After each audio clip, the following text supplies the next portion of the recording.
There's a lot of 20s, but there's a lot of 7s. You rolled quite poorly there. Yeah. 7 seems to be the most common number when you're looking through it all. Interesting. I can't see what it breaks down to. If you click on the 500 D20, it opens it up. Yes. I shouldn't have done that! Yes! That was my mistake. Just because you guys have all got potatoes. Potato! Yeah, mine is It's rendering time! Alrighty. Okay, so everybody who should be connected to Foundry by now, I hope. Yep, looks like. Doop, doop, doop. Those who want it can actually hear something coming out of Sirenscape, I trust. Well, Green something. America. Yep. Cool. Just as I say that, it's actually it's cycled down the music. There we go. Okay, groovy. So a little bit of a departure today. As such, I'm going to take everybody to the main display so they can actually see us. Hello! I'm MJ the GM, and I will be your Games Master for the next couple of hours. With me are the entirety of the Tuesday crew. Hello there. Boo. I'm surprised that they expected some of us not to make it. Well, you know, there was an awful lot of discussion about who should actually die last time, so... Alright!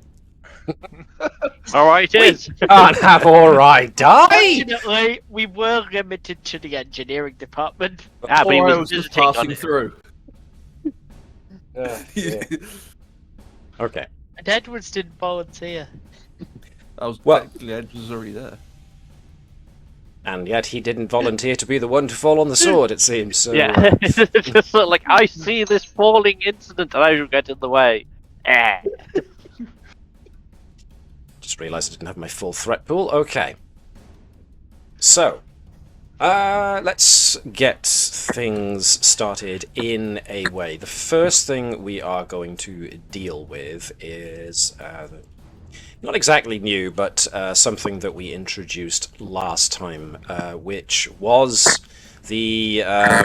ooh, Mike's breaking up a bit there. Is the rules to do with injured or killed crew members as a result of space conflict. These new rules come from the Federation Klingon War Tactical Campaign book.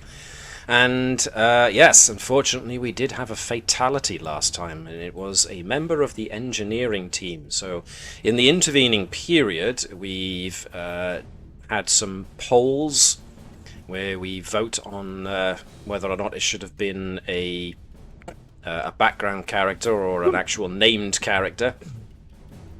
Create a brand new character. It was voted that we should have an actual named character, an established one, and eventually we broke it down to poor Engineer Keth was the one voted to actually be the one who was killed in action. So we can have... I mean, the draft for Keth's demise, which Webby wrote, I thought was rather beautiful. So we're going to go with that. So we all know how popular Keth was, especially with the command crew, particularly with the captain. Engineer Keth was brought over as part of the exchange program, since you guys have basically loaned a Klingon cloaking device to attach to your ship, so it was deemed an idea that Klingons should actually be in the engineering department to assist with the upkeep of linking a Klingon cloaking device to a Federation, well, let's be honest here, prototype vessel. But yes, Engineer Keth from Captain Akul's crew aboard the Mapui was requested to be brought over, and so he did, and he's served with distinction since, but unfortunately was the one who did get killed in action in the Battle of Sector 001 against the Borg, so yes. So injuries seemed minimal until the crew swept the corridors of Deck 10 and their crew made a shocking discovery. Littered in one of the connecting corridors of the main chamber were the remains of several Borg drones, their bodies destroyed by the sharpened blade of a batleth, and the security team drew their faces, rounded the corner. To their dismay, they found the unconscious body of Commander Keth. Bless. F's in the chat. Mhm. Oh, Oh no. dear. Gareth, really? Did you have to go there? Yes. I'm I not would going like to to say re-roll what that is. that Bertram was actually in deck 10. So yes, by the time he was beamed to sickbay, it was already too late. The commander had given his life protecting the crew of the Navis without even considering the risks. Commander Bravo of Engineering distinctly remembered Keth announcing to him that he was going to check on Deck 10 shortly after the initial incursion of Borg drones, and even when he checked in, he confirmed that everything was under control. So Keth of House Akul, son of Fredek, first of his name, was always a loyal servant of the Empire, but unlike most Klingons, his greatest skill set was his ability to jury-rig even the most beaten-up pieces of Klingon technology. His skills alone were what kept several of his previous vessels in flight, let alone holding their own with the field of battle. It was this uniqueness of skills that drew Captain Akul's attention to his commander, who'd eventually be promoted to Chief Engineer. Although Akul would often ridicule Keth, it was due to the fact he knew he could push his engineer to be even better. And it had been Akul that pushed Keth to join the Navis crew in order to further improve his skills. So, we all remember Keth, who perished. But that does mean that those who considered Keth a friend or a very valued member of the crew can now opt to gain a scar.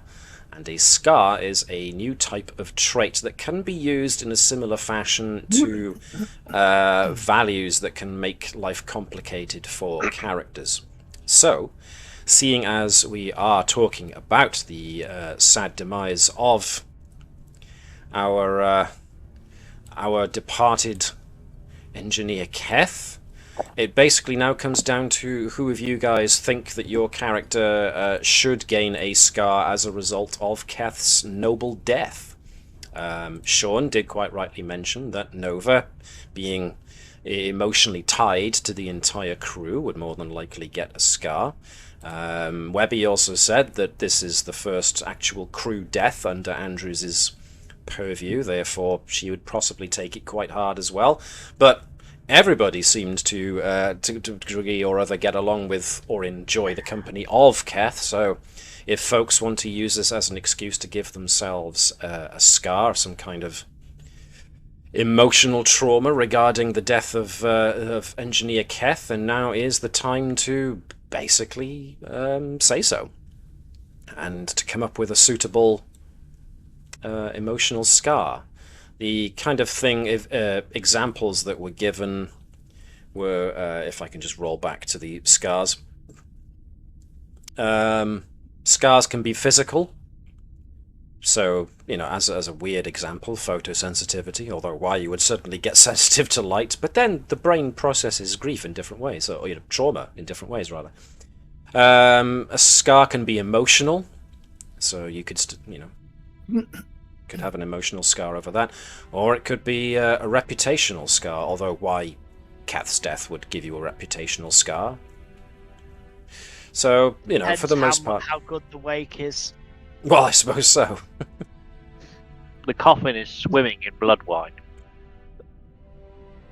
You are supposed to drink the departed weight in blood wine each, right? So, so now it's entirely up to yourselves, the players, as to whether or not you want your character to take a scar, and what form that scar might be. Scar will go in your traits section, because that's where it should go, really, because it is a trait. But obviously something that can come in useful for generating determination if it makes life difficult for you in some situations. So, yeah, basically, I mean, folks can come up with any ideas. Maybe something like survivor's guilt, or maybe Andrews now becomes a bit more overprotective. of her crew as a result, and so doesn't like people taking risks anymore, just as an example off the top of my head.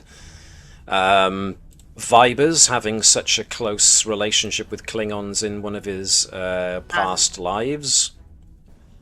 Maybe... Viber's also, this is a death in the department he used to run. Mm-hmm. So maybe now it's a case of... Someone he's been working with quite closely for quite a while now. Yep, so maybe now Vibers feels compelled to do some act of bravado or valor or something like that, just to try and honor Keth's memory, so that he can make it into further up in the ranks in Sto-vo-kor, or however it is the Klingons deal with the level of honor you're given in death. Bertram, I don't know. Bertram seems to me to be too logical a fella, and he, being a medic, deals with the prospect of death all the time. So yeah, to be honest, I didn't think the Bertram would be sort of like scarred by it. He didn't know Keth that well personally, and one of the things, you're going to be a Starfleet doctor, you have to basically sort of like compartmentalize and accept death. So he's I now agree. got a new compost body. He can grow more moss. I'd like to think the Bertram isn't quite that insensitive. On an unrelated note, Here and no there. Captain, the good news is the cloning project I did on Kev's body wasn't 100% failure. The bad news is it turns out that combining his genetics with the energy drain in Bertram Moss has had unfortunate side effects.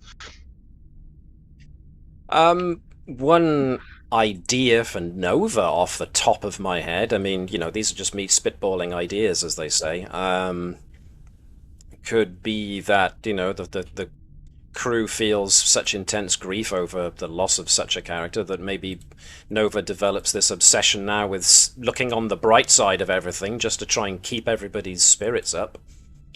And, you know, there are situations where looking on the bright side, or insistently looking on the bright side, could be awkward. So that's just something off the top of my head right there. Ori, I mean, this is up to Mike. I mean, or I don't know how well you think Ori regarded or knew Keth at all. So maybe it doesn't affect Ori all that much, but Ori being an empath, you know, he'd also get some of the emotional feedback from the crew over the loss of Keth, so maybe he does get affected in some way. Likewise, Edwards, I mean, it was mostly just sexual with Keth. Well, okay. Slept with one Klingon, slept with them all. I was going to say engineering, bro, was definitely Edwards. It would have been more of a they worked in the same department. There would have been the exchange, like with nearly everyone in the crew, but in the engineering crew. But I wouldn't say there would have been anything specific. But yeah, I'd say that's the thing though, because you made it sound like Scar was a lot more personal. So I wouldn't. Yeah, I'd say it's a shock, but not so heavy that it's an actual emotional scar. No, engineering Bravo, on the other hand, because this was someone actually under his command. Yes, however, Engineer Bravo is a supporting character, and therefore... They don't get it? Not as such, no. It's mostly an engine for you guys to be able to generate determination by making life difficult for yourselves. However,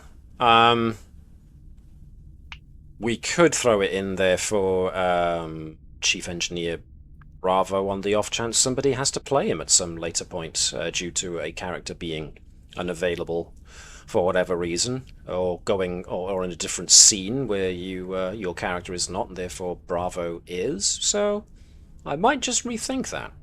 If anything, it's definitely character building for him, for his general how he is when it comes to roleplay later, whether for yourself playing the character or one of us. Yeah, I agree. We'll actually do that then, I think. Being a telepathic betazoid as well. I'll filter out a little bit to his brothers, but we'll keep that to one side for now. So yeah, I will earmark something for Bravo, Chief of Engineering. But in the meantime, anybody managed to think of any scars yet for themselves if they want to take them? Doesn't seem so far. Oh, scar, Minor Klingon word, glory. Right. Sean, what does that scar mean to you? So I think Nova's going to have a need based on her adoptive background and seeing her cool as this sort of father figure, and potentially Kath as a sort of brother that she needs to make her honour as a Klingon higher, even though she's not Klingon, but she's going to become very focused on dying the honourable deaths. Right, so she's going to start thinking of things more along the lines of the Klingon honour system, potentially. Yeah. Interesting. Alright then. I like that. It's very interesting. Not where I saw that going, which is why it's interesting. Nice. Good. So I see Webby has filled in a scar for Sophia Andrews. Never again. That's actually quite good. That's nebulous enough that it could be applied to situations. So it applies to also the fact that this is the second major incursion she's had with the Borg, and suffers quite a lot from the original, and also her values of preservation of life. Good point. Yes. All right then. Which leaves really Vibers. Is Vibers taking a scar, or? I put one on. I might have put it in the wrong place, knowing me. I've put it as Stovacora awaits. With the idea. You put it in talents. I put it in the wrong spot because I'm being a numpty. In traits, it's the top right. It is not a talent. Stovacora awaits. Okay. The idea for this one being he's gonna be singing the praises of all those. No one who dies can ever have done anything under his watch. Can ever have done anything wrong. He will sing their praises and will try and affect that side of. I'm trying to see what I can do around that. Maybe a slight death wish. We'll see. Okay. All right. Good. I like it. I mean, if anybody else is going to have a very good idea of death, it's going to be a trill, a joined trill who will have gone through death themselves a number of times. So interesting. I like that. You've got to share the memories. You've got to pass on their name. They're not dead as long as you keep talking about them. A very good point. All that sort I of like stuff. it. Like it. Very good. Oh, these are great. Nice one, guys. Very well done. Okay. I don't know if you want to check my traits just in case I put in something that contradicts this whole thing. Keth? Who? Oh, you didn't! Wow! First it was what rhymes with death, Keth. Yeah. You are on the wrong type of roll here tonight, my man. Gareth has a much darker sense of humour than Bertram would. So it seems. Yowzers. Okay. Alright then, so if we're all good with how everybody's dealt with the death of Engineer Keth, then we will move on to science. Because... Actually, Matt, yeah. Before we get to that, I've been thinking about what to do with the Finimajig, the milestone I got last week. Oh, yes. Yes.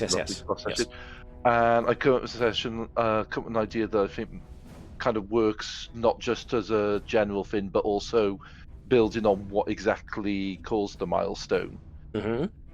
Because obviously the initial thing was the Bertram Moss and studying how it adapted by absorbing energies from a different reality, which was also what originally created the Moss into the Bertram Moss in the first place, absorbing energies from a reality fluctuation. Yes. And combining that with studying the mycelial realm samples they took, which is also from outside normal reality. Mm-hmm. I was thinking of that he's actually studied up on this sort of thing to further his studies with how he can adapt the Bertram Moss to make other stuff, and potentially focus that into a focus called dimensional physics. Ooh. I like it. Well justified. Alright then, yes. You can spend a milestone, because it says as much, to gain an additional focus, so by all means, go for it. Thank you very much. Put in that focus. Nice. Okay. Good. Alright, anybody else? That's a good point, actually. Everybody, due to their heroism during the Battle of Sector 001, gained 5 acclaim. Now I want dimensional physics. Well, you know, all you gotta do is find an excuse to reference the use of a value from a previous episode, and you can gain an extra focus. Or you can swap one of your current ones around to be dimensional physics. Well, I know. Next science project, making dimensional versions of the Bertram Moss and implanting them into Ori. Mind you, Ori's got quantum physics, so that kind of crosses over with dimensional physics. Someone else has got it. Yes. He's definitely got FOMO, has Ori.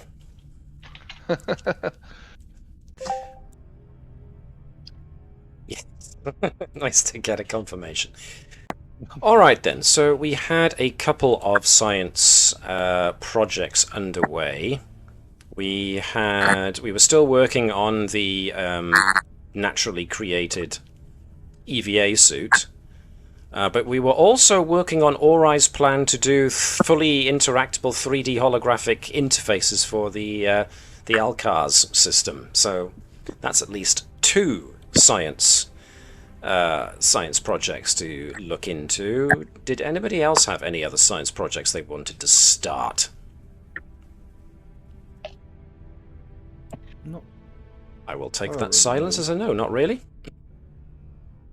Unless, Alex, you had something in mind? No, I said not currently, but I'm putting together something in my head. Intriguing. Okay then. So we'll start with the usual place. Dr. Bertram on his plant-based EVA suit. We were currently on the use of genetics as a study avenue. So anybody else who got dem genetics? Which I'm not sure there is much. I think it's pretty much, unless Jenny's got something to do with... No, she's got chemical analysis. What about Fiesol? Nope. Seems like genetics is the purview of the Doctor himself, so... What about Gene Eric? He's got Gene in his name. Sadly, his expertise appears to be more tactically orientated, so... Gene Eric, or as I'm now going to refer to him, false advertising man.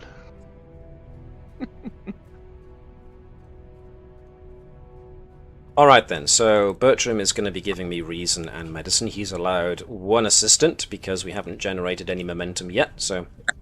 No, I said I usually forego that for science projects, my pardon. Ori has genetics? Of course Ori does, but the trouble is Ori has his own project to do unless Ori wants to... If Ori wants to jump in on Dr. Bertram's project, that's fine, but Ori won't be able to do his own one, if he does. So... He'll help the doc instead. Oh, okay. Interesting. Alright then. Well, fine then. That means Ori is joining in with reason and medicine with a focus on genetics. So, Ori gets 1 dice. He is very giving. We know Ori's a giver.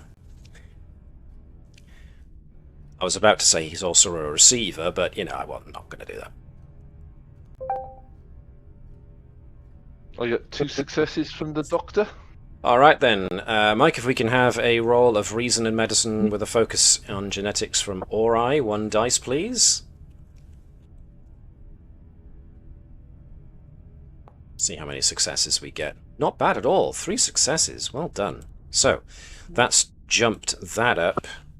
So this line of investigation is about halfway to completion. We're still nailing down the science of this before we get into the testing phase. So not bad. Halfway there, we think. Remains to be seen if this is the correct, the actual correct avenue of investigation to pursue, but that'll have to wait. If we are skipping Ori's project because he's helped the good doctor, then we can move on. Because we are now in Season 4, which means that the attack on... Pardon me, I need to find my notes. The attack on Deep Space Nine has occurred. And the Cardassians, as now part of the Dominion, assaulted the station and took it. And of course, Benjamin Sisko led the evacuation of all Starfleet and Federation personnel from the station. So Deep Space Nine is now currently under the hands of an occupying force, and the Federation is now officially on a war footing with the Dominion. And so we introduce now the Dominion War to our campaign.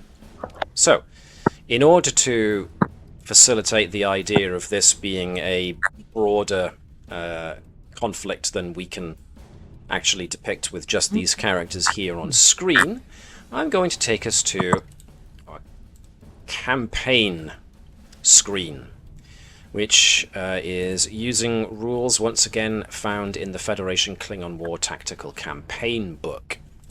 There's a lot of text here on this screen, and I know you were all elected to lead, not read, but allow me to... That was just a captain. That's just a captain. Good to know. Allow me to explain all of this as succinctly and simply as I can. So, as the top thing suggests, this is everything to do with the Dominion War campaign. But rather than this being from the perspective of your player characters, we've kind of raised the perspective up quite a few levels, and this is the Dominion War as from the perspective of the 20th Fleet. So this is the fleet commanded by Admiral April Hebert, and this is basically you guys are now getting the option of taking more or less control of how the 20th Fleet are going to handle the conflict with the Dominion from their side of things, which will include the managing of assets, which are over here. And your assets can be anything from individual characters to individual ships to resources that can be spent. And you will add to your list of assets and sometimes lose assets depending on how well you deal with points of interest.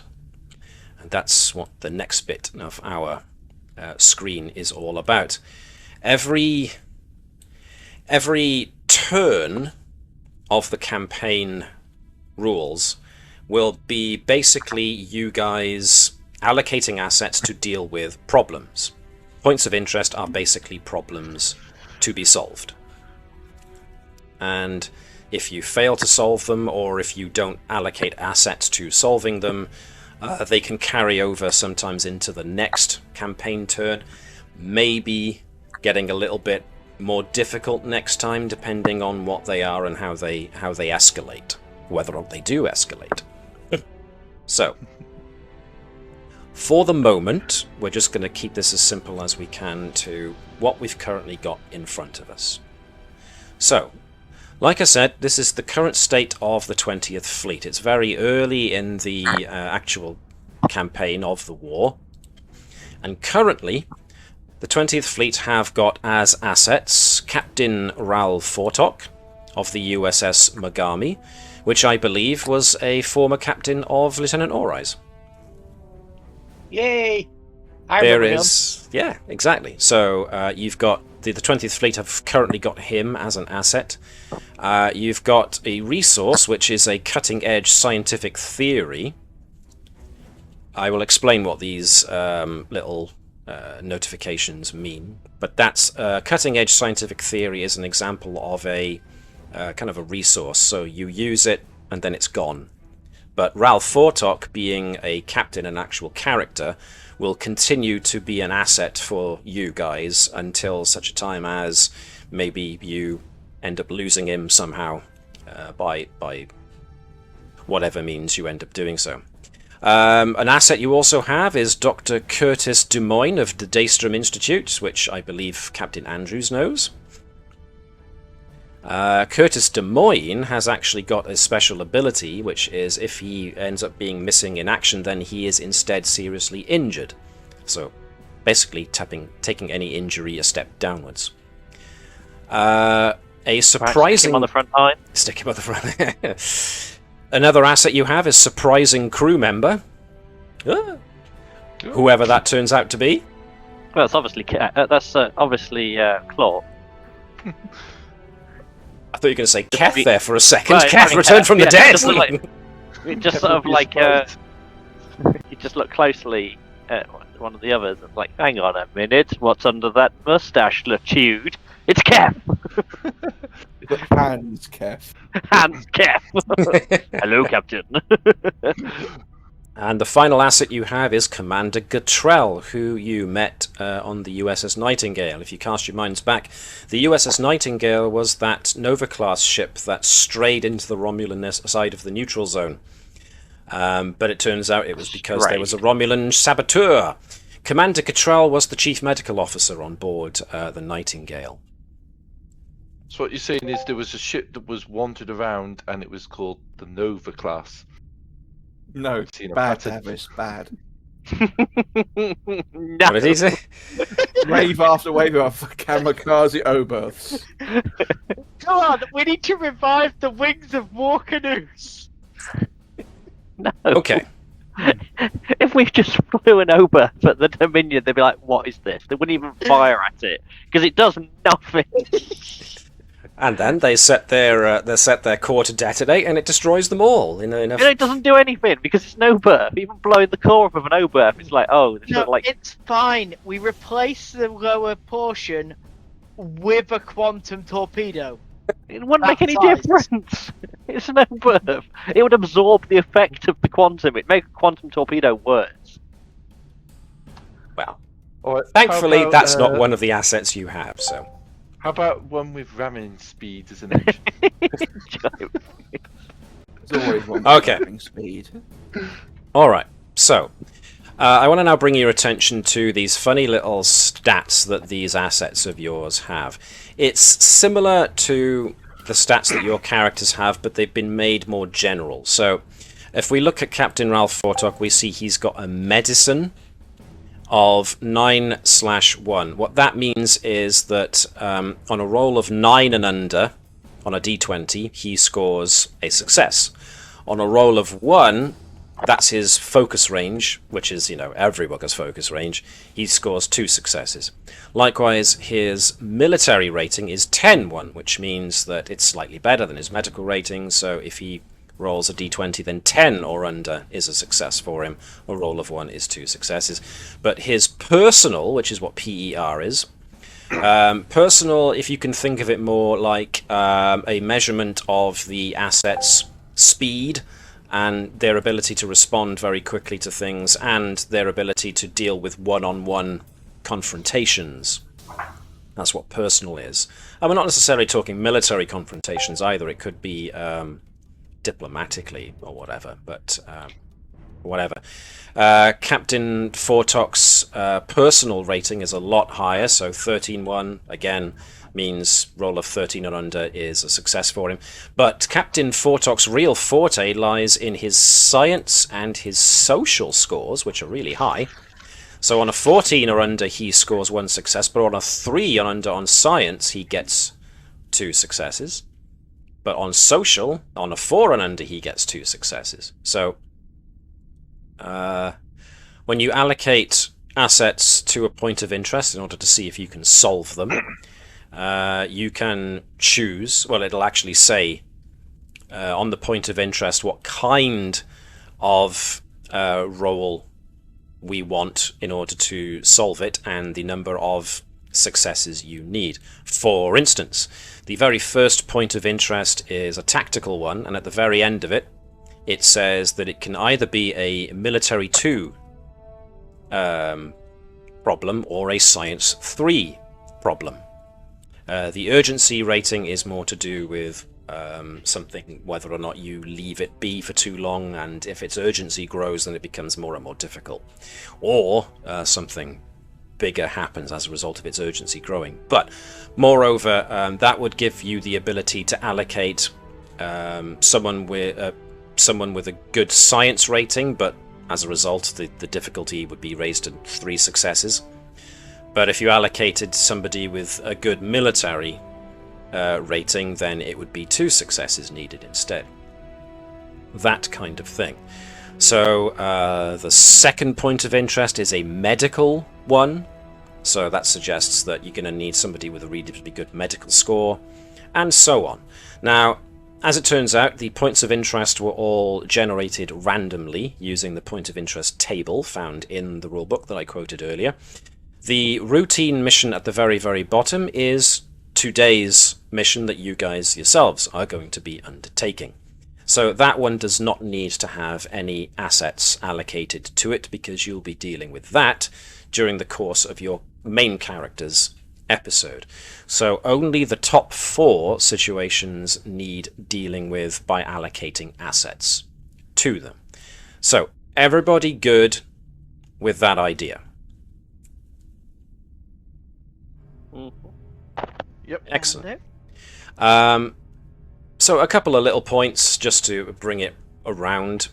You can generate momentum for the usual reasons, gaining more successes than you needed on a task, but rather than them going to the momentum pool, they go to your campaign momentum pool, which can be used in similar ways to the regular momentum pool, as in buying extra dice, or being used almost like momentum for buying extra equipment. So you could potentially use it to spend campaign momentum to buy extra resource assets that you could spend on trying to help take out a point of interest. That kind of thing. But obviously we haven't done anything yet, so campaign momentum is a 0. Progression, if you earn enough progression points, either by solving missions that say that you do get progression points from solving them, like the tactical point of interest at the top, or also if you manage to solve an exploration mission, any exploration point of interest gains you 3 progression points if you manage to solve it. Another way of gaining extra progression points is to have campaign momentum by the end of your campaign turn. If you get 5 or more progression, you can spend those 5 progression points on buying some extra stuff from the progression table. So there are ways of being able to grow your fleet's list of assets and capabilities. So, with all that in mind, let me take the game paused off because it's just in the way. You have 1, 2, 3, 4, 5 assets and 4 points of interest. Have a look at them. What do you think you would like to allocate to which problem? You don't need to use everything, of course, and you don't necessarily need to solve everything. But, well, let's just see how we do. So, what do you guys think? We totally have to save everything. We're a completionist team. We accept nothing less than perfection. So, deal with the medical and leave Starfleet tactical for us to deal with personally when we come back from this mission. Because everyone else in Starfleet is incompetent, yes. Collect So- all the gym badges to challenge the Elite Four. What was that, sorry, Sean? Collect all the gym badges to challenge the Elite Four. Well, exactly. If we're looking at it from that perspective, absolutely. No, but the Elite Four are members of the Founders. Doesn't stop me challenging them. Well, yeah. I can see why this is a problem. Solved. So like I say, this is not approaching things from the perspective of just the Navis. This is looking down at everything from the perspective of the 20th Fleet itself. So this is basically you guys being Admiral Hebert for a little bit, allocating assets to deal with, available assets to deal with current problems. So what would you like to do? don't know. My trust of admirals has gone down massively since the last Well, conflict. now you're in command of an now you're running an admiral, so you get to make up for it. Boot you out of a chair. Right, this is how you do it. As one of the Klingon advisors to Admiral Hebert, because she was based off Narendra, it's definitely a tactical thing. You're not doing Wolfpack tactics properly with those Galaxy classes. So, looking at the assets you've got, I mean, Captain Fortok is very good at social, but also pretty good at science. You've also got the cutting-edge scientific theory, which could be used to jump on a science-related one. The missions that you've got, there is one, or you can put more than one asset to one problem as well, I should note. You can allocate more than one asset to a single point of interest. If you want to dump a load on one and maybe only dump one or maybe no assets on a particular point of interest. There is one medical one, and your best medical asset at the moment looks to be Commander Cottrell, naturally. She's also our best military. 11-2, yes, quite. Yes, indeed. So Commander Cottrell was a he, actually. Oh, sorry, he. As it turns out, that's just my pedantry coming in there. I didn't mean anything by it, but yes, Commander Cottrell does indeed have the better military rating of anybody. So, of your current assets. Yeah. Because it's got the highest, I would probably put Cottrell on the first one. What does everybody else think? That sound like a good idea to everyone? Okay. I hear no objections. Okay, so for the moment, let's put Cottrell on that. Second one is Dominion attack has resulted in widespread damage to civilian infrastructure. It is a medical-related issue. Sadly, Commander Cottrell has been given something else. Of the two you've got left, and it looks like Des Moines. Yeah, Des Moines is the highest. So if you want to put Des Moines on number 2, that would make sense. I mean, don't let me put words in your mouths, as it were. Tactical point of interest, an advanced enemy ship has crashed and needs to be recovered. If this mission is failed, it does not escalate. Instead, I create a new Military 2 Urgency 1 point of interest as next turn as the ship returns to service. This can either be a Personal 2 or a Science 2 mission. So Ralph Fortok crew members probably the best one for that. What does everyone else think? Yep, go with that. Unless you fancy putting Fortok on that one. Well, you could put Fortok on that one as well, actually. Let's put surprising crew member there for now, then. Last one is a Dominion attack has resulted in widespread damage to civilian infrastructure. So, yeah, 2 mining colonies, one on Hijax B and one on Minocide 2, have both gotten hit. So they are both medicine. Fortok can do it all. Well, you know. He was your mentor. Maybe. So, yeah, Medical 1, I mean, really, yes, Fortok. The cutting-edge scientific theory wouldn't add anything to it, would it? No, unfortunately, because it's specific to just science. Yeah, science. So you could either... I mean, you could always... This is the problem, you know, you've got multiple tactical points of interest now going on.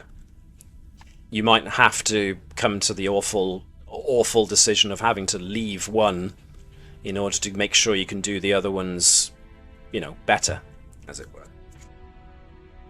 So, I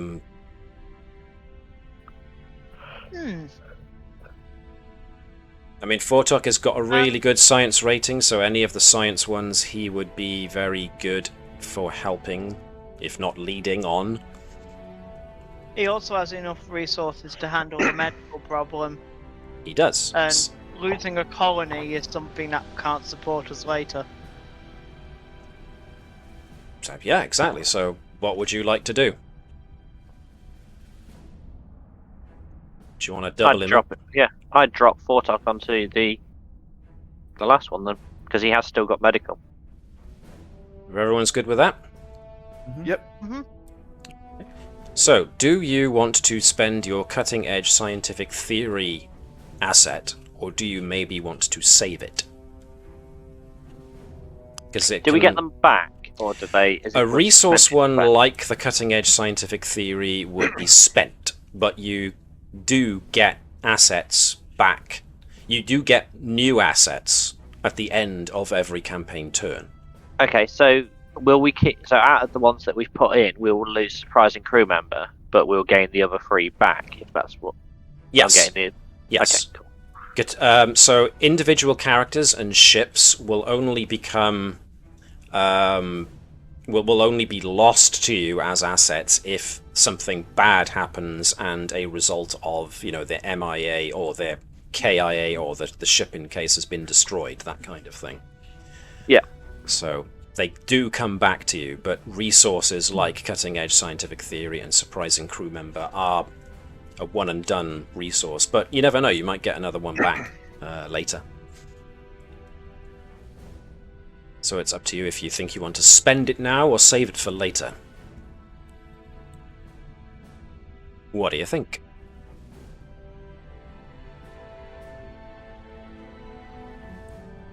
I personally think we're going to be okay, like we've got, but I don't mind anyone else suggesting otherwise. Okay. No one seems to be suggesting otherwise at the moment. Alright then. Then we will hang on to cutting-edge scientific theory for now. You've allocated at least 1 asset to every point of interest, so we'll deal with them one at a time. So, let's deal with number 1. The tactical situation of the Federation requires a new tactical doctrine to be tested. But this has got an added benefit that if this mission succeeds, you do gain 2 progression points. So, we are approaching this from a military standpoint, not science, is it? Yeah. Okay. In that case then, let's go with Alex. Can you roll me 2d20 then, and we'll see what we get.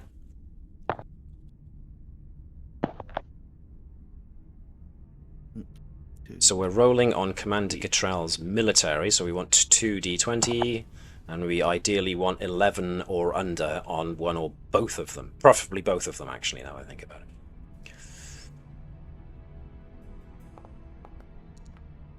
Alright, 13 and a 6, which means we got 1 success, and we needed 2. So, sadly... God, Alex. That one has not been solved. Do better. I'm sorry. Do better. So, Commander Gatrell goes back to the list of assets, and that one, well, we'll discover what happens to tactical points of interest afterwards.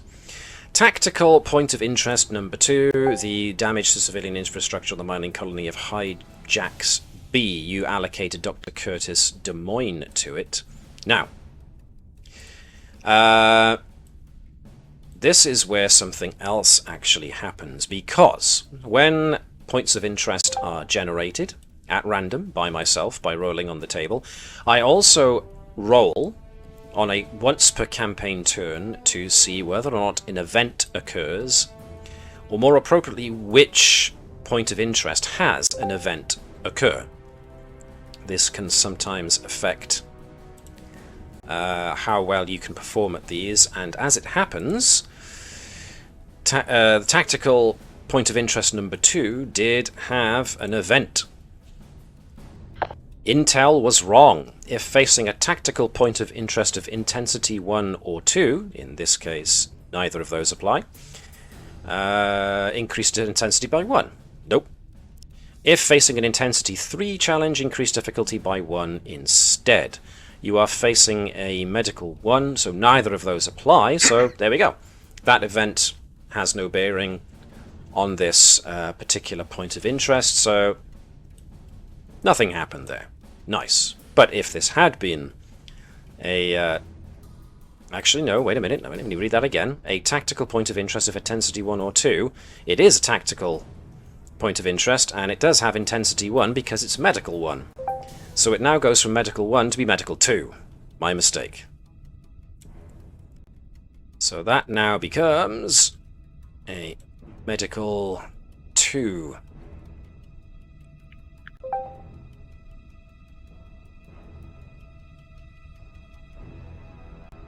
So then, Curtis Des Moines has been allocated to that particular point of interest. So now we need somebody else. Well, who fancies taking the hat of blame on this one? I'm looking at either Gareth or Mike or Sean currently. I mean, I'm thinking the captain here, and she told me to do better next time, so it's money where mouth is. I don't need to do better. I have my crew to do it for me. And Webby has been taking the lead in a lot of this so far, so just... I love taking the blame, says alright. Well then, Mike, if you want to volunteer for that, then roll me 2 20-sided dice. Let's hope you get 10 or under on both of them. Okay, 1 sec, no problem. Thank you, Mike.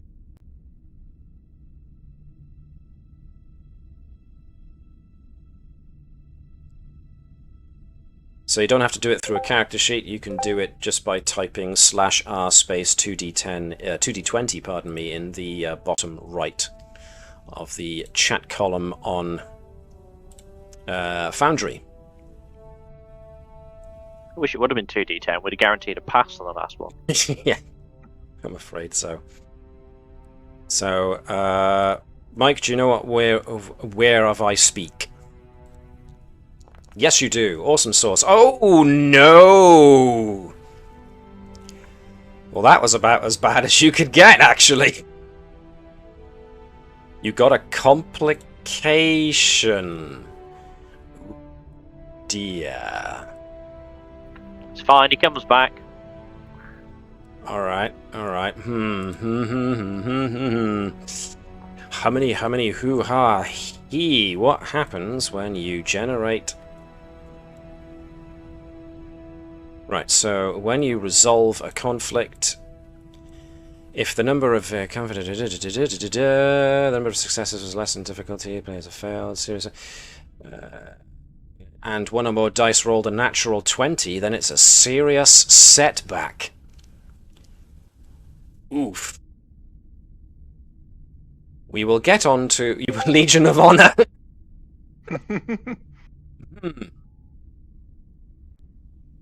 Now, see, here's the problem with using one of your Legion of Honors. Legions of Honor? I'm unsure how to actually make the plural of that. But it says there on the card, once permission, the character may perform one of the following. In a technical sense, it could be considered a character, but unfortunately it's technically a campaign asset. So we're going to have to find out to see what a serious setback means for this. So, yeah, Curtis Des Moines doesn't succeed either, so that's now 2 points of interest that have been failed to be resolved. Now we're on the third one, which is going to be a science attempt. So now I'm going to go for... Well, Gareth or Sean, who wants this one? This one is actually reasonably... Well, they're both 13 and 3, so you could do either of them that way. Okay, I'll go for this one. Alright then, so just roll 2d20. We're looking for 13s and under, and if you get a 3 and under, it's 2 successes. So a 15 and a 16, neither of which score any successes. That's another one failed. And unfortunately, surprising crew member gets used up. Well, damn. Well, to be fair, we're just being faithful to how the Dominion War initially began, because initially they hit hard. Well, yes, quite. That's my excuse. So now we're at the very, very last one. This is Captain Ralph Fortok trying to help a medical emergency on Minoside 2. So, Sean, this one I think is now down to you. This is a medical one, and unfortunately Captain Fortok's medical is 9 and under. So roll 2d20 and let's hope we get some 9s and under. Nope, not a 1. Oh dear. Admiral, you done good and you're planning well. It was those that she sent out. Okay, so the good news at least is that Commander Cottrell, Dr. Des Moines, and Captain Fortok have been used, and they come back into your list of your stack of assets to be used next campaign turn. Now then, we have to deal with what happens if you don't manage to resolve points of interest. So, if the number of successes equals or exceeds the difficulty, but 1 or more dice rolled are a natural 20. No, that didn't happen. If it's basically a failure. Or a serious setback. So, in regards to the serious setback we unfortunately endured, which was number 2, wasn't it? The one that already had its difficulty upped. Because it was a serious setback, an additional point of interest is generated next turn, so it goes from 5 to 6 points of interest next turn. Roll to determine a loss for a ship or a character asset used in this conflict. Oh dear. So I got to find the table now.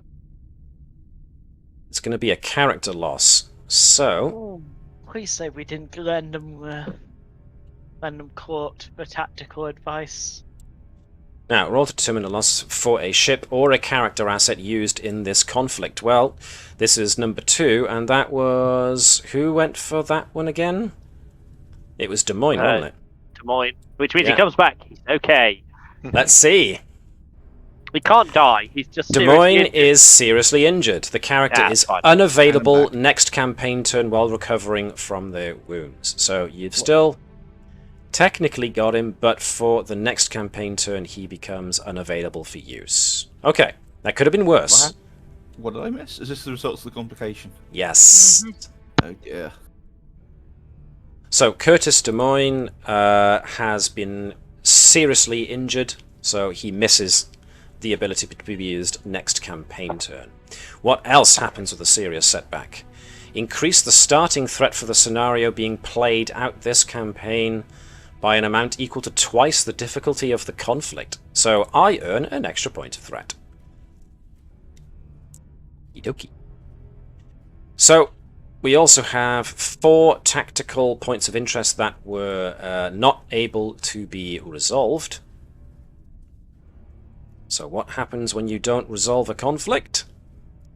Well, it goes away quietly without any problem. So we've had a clear sweep of failure on this, more or less. Pretty much.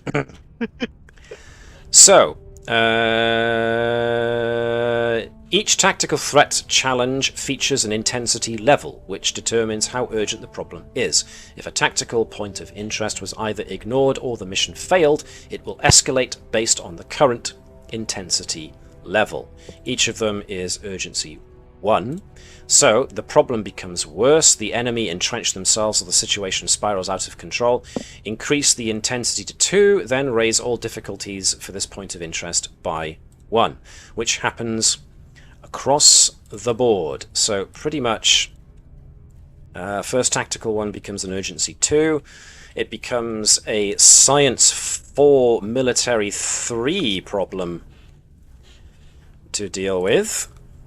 Luckily that event that attached itself to tactical point of interest number 2 goes away, but the urgency goes up on this one as well, and the difficulty that it's looking for medical now goes from 2 to 3. Tactical mission number next. Did we say something about are we assuming everyone else in the fleet's incompetent? Pretty Let's much. have a look. If this mission has failed, it does not escalate. Instead, the GM may create a new Military 2 Urgency 1 point of interest as the ship returns to active service. So, an advanced enemy ship has returned to active service.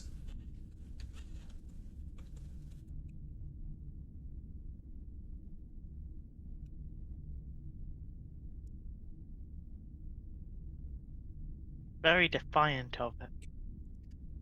Which means this now becomes Military 2 Urgency 1 point of interest. Spuduk. Now I can collapse that down a little bit. And the last one was a Medical Emergency 1 becomes a Medical Emergency of 2.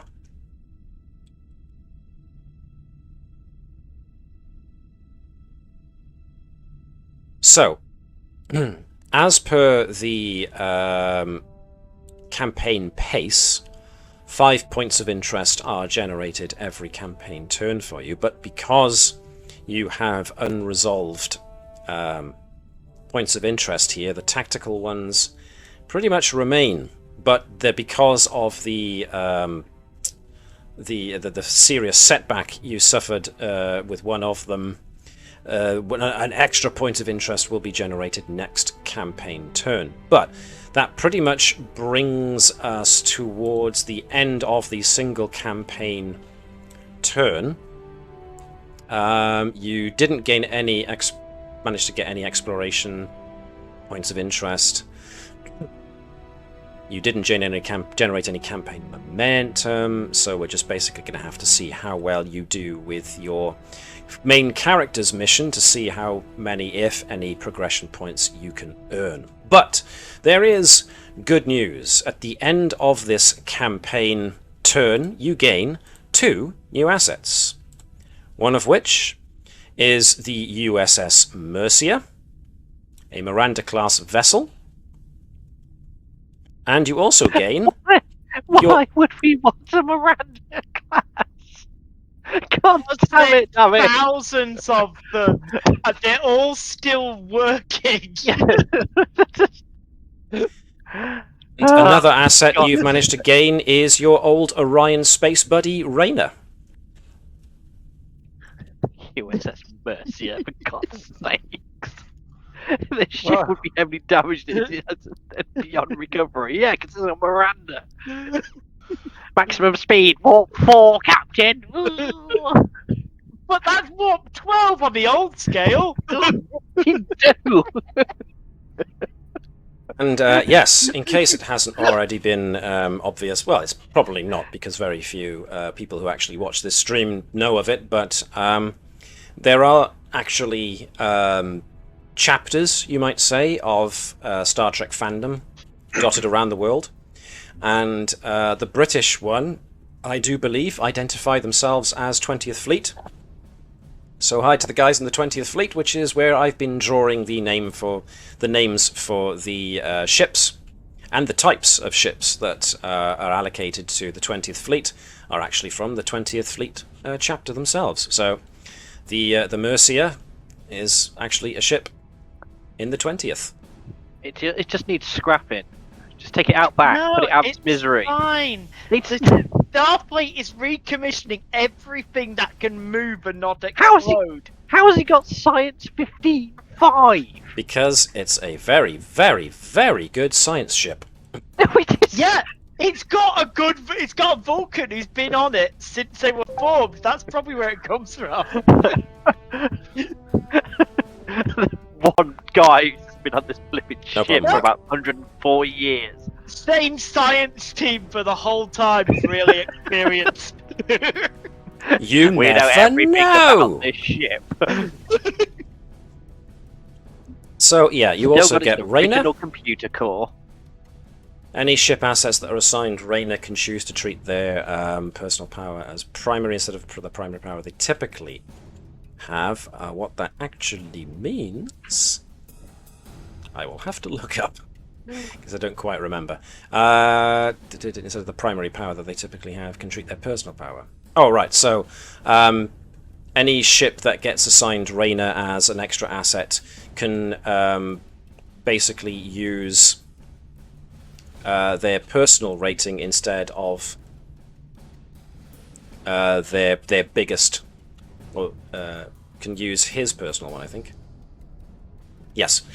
So any ship that gets allocated Raynor, say the Mercia for instance, the Mercia has got a personal rating of 11.3. They can instead use Raynor's rating of 12.2 instead if they wanted to, or likewise any other ship that you get. So every turn you will get new assets to add to your list. If you gain enough progression points to roll on the progression table, you might actually luck in and get extra resources that way too. So yes, as Gareth pointed out at the very beginning of the Dominion War, it was very much a case of the Federation were on the back foot most times because they were so aggressive and so overwhelming. So we've kind of seen something of that here, but if it makes you guys feel any better, it doesn't have to, but maybe it will. Can't get much worse. You'll be glad to know that they take 2 shots before they explode. Yay! You'll be glad to know that the other lot, the Sunday Star Trek guys on the Combs, had a very similar experience with their first campaign turn. So you're not the first this has happened to. Yeah, but haven't they all defected to the Klingons or something? So no. Well, perhaps they should consider it. It would be a twist. But yeah, they used a different tactic on their second turn, so, you know, now that you've got an idea of how this works now, you can maybe consider different ways of coming at this next time. But, so that's the campaign rules. So this will hopefully give you now the feel of being more involved in some of the larger conflict and stuff going on whilst you guys are doing your crew's personal level missions as well. So take a bit of getting used to, but if you like it, great. If after a couple of tries you don't like it, we can always ditch it if you want.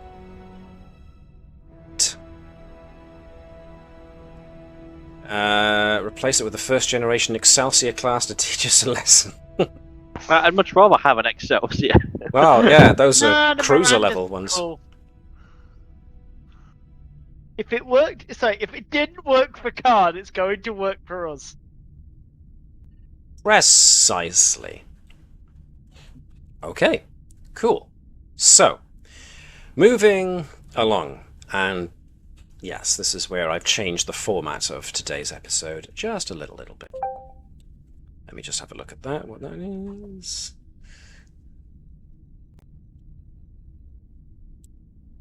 Gareth, yep. Hang your head in shame. I'm totally doing that, you just can't see it. I'm definitely not lying. Okay. Anyway, you're only not finding it funny because you're reading it in the wrong accent. If you move it, you're left with gravy. I don't want to be in a bar, Commander. I don't want to be in a gravitational anomaly. I don't like gravy. Please excuse my players. Wait, Matt, why are you giving yourself 20 more fret? Quick, boys, throw the Legions of Honor. Right. Okay. So, if we're all good, we're going to make a start on our actual episode here now that we've dealt with the campaign, the overarching fleet level stuff. Let's get down to your individual mission. Actually, can I use my scar of never again to ban the Miranda from the fleet? Osh. Can I use my think of the lantern to keep the Miranda the fleet? Because what's more lantern than the Miranda? What's more longevity than a Miranda class? All right, so move, counter move. I made you one Ferengi Marauder. So the Jem'Hadar are saying, "We're here. What are they doing? They're ignoring us and arguing with each other." I'm going to use my value for the good of the Federation to destroy all of the Mirandas. The dependable I'm doing them a workhorses. favour. That's great, Captain. I've got you a seat as commander of the second Miranda wing. Just give it a Captain, I need to check your cybernetics. I think your eye might be a bit tightly wound in. Okay. Let's get started. So, you all wake up from that dream. It's the same dream you've been having for what feels like forever. And you mull over this dream, as you always do, as you get up, after your alarm clocks have signaled that it's time to get up. And so, you get up from your beds and you start making yourselves ready for the day ahead. Whatever means by which your daily routine involves. You get yourself in the sonic shower, you go through the normal mundane activities of like brushing your teeth and checking your messages, that kind of thing, and start putting on your uniforms, thinking very heavily on that dream that you've just had, because you keep having that dream, and when you're in it, it feels so very real. All the things that happen feel like they actually happened. And it's almost a shame to wake up from that dream, because it feels so almost real to you. But nevertheless, just like every morning, the alarm goes off, you go about your routine, and you have to get up. You get into your uniform, you attach your comm badges to your shirts, and you get ready to set out to do your duty one more day, pondering over the fact that once again, you don't know why you keep having that dream. That same old dream. That dream of being the crew of a Starfleet ship. So, I'm going to take you to the actual intro video for these characters. Excuse me, we'll be back in a couple of seconds.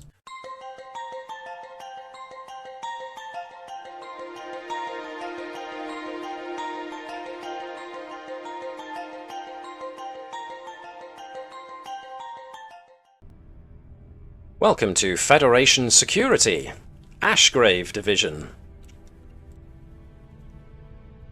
Because you are in fact members of the Federation Security Forces. And you have been posted here on Ashgrave IV for, well, pretty much the entirety of your careers.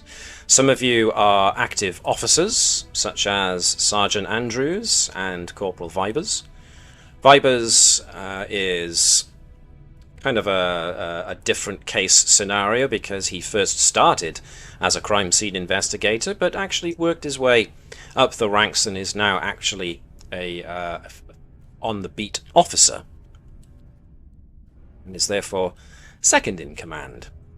Dr. Bertram, Officer Ori, and Officer Edwards are in the crime scene investigation crew, and Officer Nova, well, she's one of those troublesome on-the-beat officers. She's very, very useful in the fact that she's a Betazoid empath, but has a tendency to bend the rules just a little bit and puts herself in the line of fire. But gosh darn it, she's such a good officer for law and order that you just can't help but, even though you've reprimanded her more times than you can count, She's just too good at the job to let go.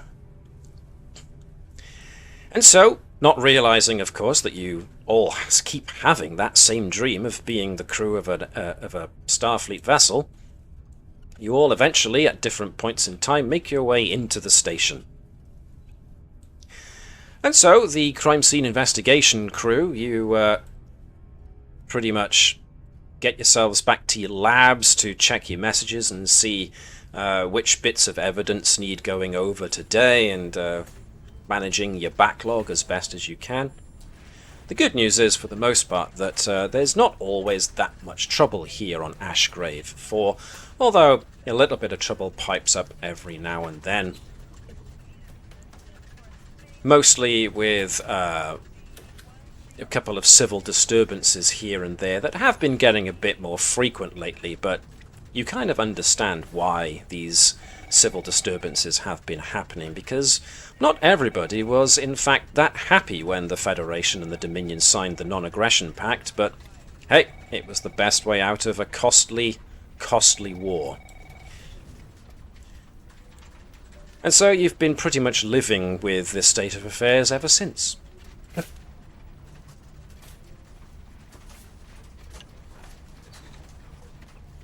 Wow, there's a real beef going on between Webby and Miranda classes here. It's becoming almost meta in its levels. It's a shame about Corporal Kepwood. He was 2 days from retirement. Don't you go there. No. Commander Keth was a character in your dream. That shared dream that you don't know you all share. But yes, that was what happened in the dream recently, which is maybe why you've woken up feeling a little bit down this morning, a bit less enthusiastic for your job than usual, because, damn it, that dream just felt so real, and that crew member felt like an actual crew member, so you feel like you've actually suffered a loss. Nevertheless, like I said, Ashgrave IV... Yes, go on. Do we actually look like ourselves in the dream? Well, you're not wearing Starfleet uniforms, you're wearing Federation security, but yes, you still have your cybernetic implants. Because, you know, stuff happens. You lost it in a meth lab explosion. You just managed to get people out, just in time. Who's cooking meth on Ashgrave? Was it you, Nova? Saying nothing. She was undercover. She was actually just cooking meth. Just lols. Well, I doubt Nova was actually the one cooking meth, but she was probably the one that accidentally set off the fiery explosion when she tackled a perp to the floor. Commander, as you remember, what happens on operation stays on operation. So, yes, even though you have all managed to get citations and awards for bravery, it seems that those citations for bravery and whatnot carried over into your dream, because some of them seem to have gotten twisted into being Starfleet medals, but that's just probably the brain doing what it usually does of applying certain real-world situations and labels to things that you actually dream. So, but now your awards and your focuses are your actual awards and focuses to do with your roles as Federation security officers and crime scene investigators.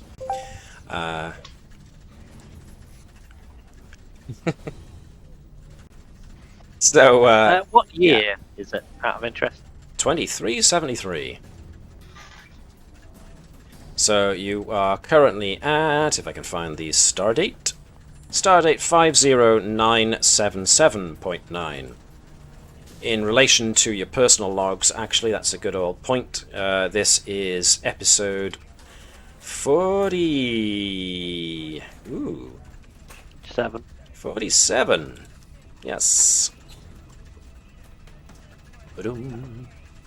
Episode 47, and the title, if you want the episode's title, is What Price Justice? So all that talk of freedom points we were freedom units that we were talking about before actually seems to apply quite nicely here. Stardate 50.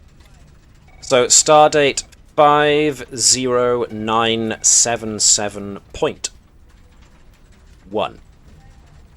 Since it's the morning.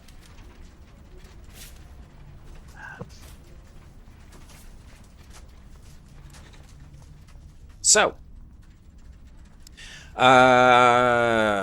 Corporal Vibers and Sergeant Andrews meet up with your commander, Commander Indira Chahal, who is currently looking at the display board, which is a big old board that not only has current news going on, but also the board of all the various investigations that are ongoing, where officers are being posted to. It's basically the command center display for everything going on currently on the planet, on Ashgrave IV. Morning, Angle? Yes, indeed. And so your commander, who's got a big pad in her hand as she's controlling the display, seeing what's going on at the moment. Well, exactly. I was going to say as much. CSI Ashgrave IV. I would love to see Bertram just come outside now, put his sunglasses on, it's like, ooh! I'm just gonna go. Looks like things aren't just gonna get messy, they're gonna get mossy. Oh, God. Da da da da down. And for legal reasons, I can't go any further with that tune. So, no, you can, because it's not the official one, so it is just a tribute. Matt, do Hello. I have the dimensional physics focus in this cell incarnation?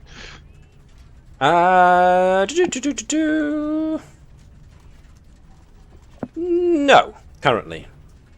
So what you can do, actually, is find me another focus to do with crime scene investigation, if you want, since you did add yourself a new focus. Okie dokie. So as your role as medical diagnostician on your character sheet states, your main role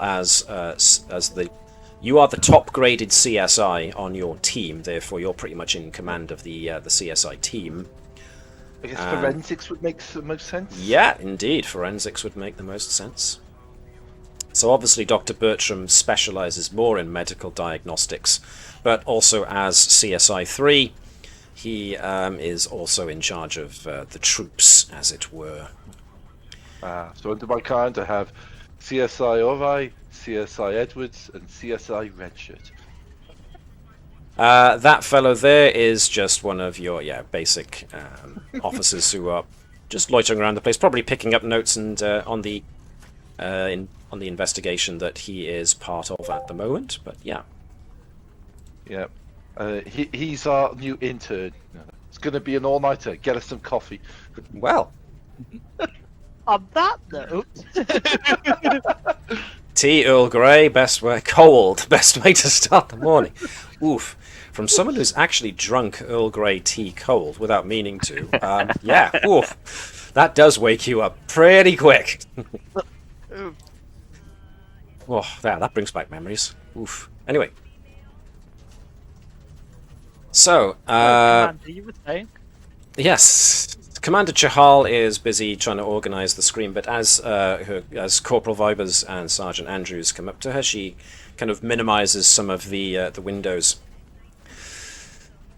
Sergeant, Corporal, good morning. We actually do have quite a bit of work for us this morning, and she brings up an item on the board, the main board. A nearby manufacturing facility was actually broken into early this morning. Quite unusual crime, as it turns out. We don't have any suspects or perpetrators just yet. According to initial report, several employees of this manufacturing facility were found stunned and secreted away inside of a storage locker. apparently one of the other employees who turned up later in the day found them, and apparently a number of components were taken. I would like you both to take Officer Nova and the CSI team to investigate the manufacturing facility, if at all possible, please.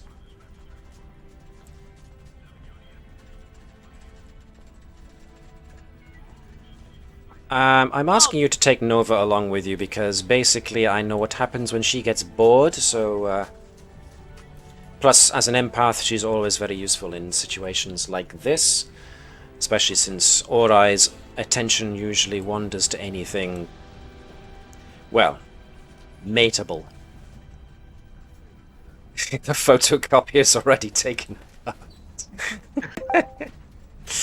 Well, case in point then, really, isn't it? Is she wrong? I'll get her off your hands, Commander. Thank you. We have regular uniformed assets already at the scene, so the scene has already been secured. We just need you guys to actually conduct an investigation, see what you can learn, and, well, identify suspects and get them here as soon as possible. Any questions, Sergeant Corporal? Should we bring some extras just to guard doors and things? We should have unis there already, but if you need any extra backup to do so, then I think we can free maybe one other responding unit if you really want us to. Alright, we'll let you know if we need them. Excellent. Keep in close communication. Proceed out when you're ready. Nova, you with me? So, Dr. Bertram, you and your CSI team have been allocated to this investigation, so the 6 of you can proceed out. Alright, Edwards, you're with me. Officer Roskirter, you keep down the hot fort while we're away. Yes, sir. Okay. And Roger, for those who are watching, yes, I did just give him the name in Icelandic that translates as red shirt. Officer Roskirter, we hardly knew you. He's from the Irwan colony, isn't he? Well, we don't judge where you come from as long as you do a good job. Now you're here. That is the way we do things on Ashgrave. Alright then, let's take you to the factory itself. So, instinctively, yes. If I put my hand on the back of my neck, is there the not the medical tricorder, the whatever it is, I can't think what it's called. Oh, the neural link to the... Yeah. No, the one that's the neural relay receiver, the bit that's been monitoring Andrews. No, that's not there.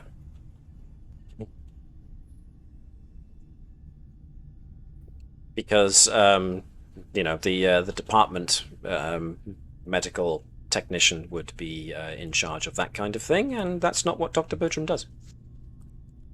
Yeah, if I did that, I'd have something like cybernetics as a focus. So,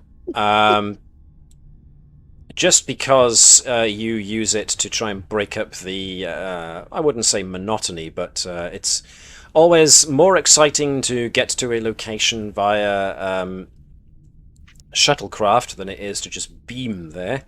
So you guys get to at least argue over who gets to drive before you actually manage to find the factory in question. Sergeant's orders. I'm driving. Okay. For some reason, I keep imagining that we need some sort of Andorian with really good driving in a tight spot. There's that dream you keep having influencing your decisions again. Yeah. Is there a scratch on the shuttle?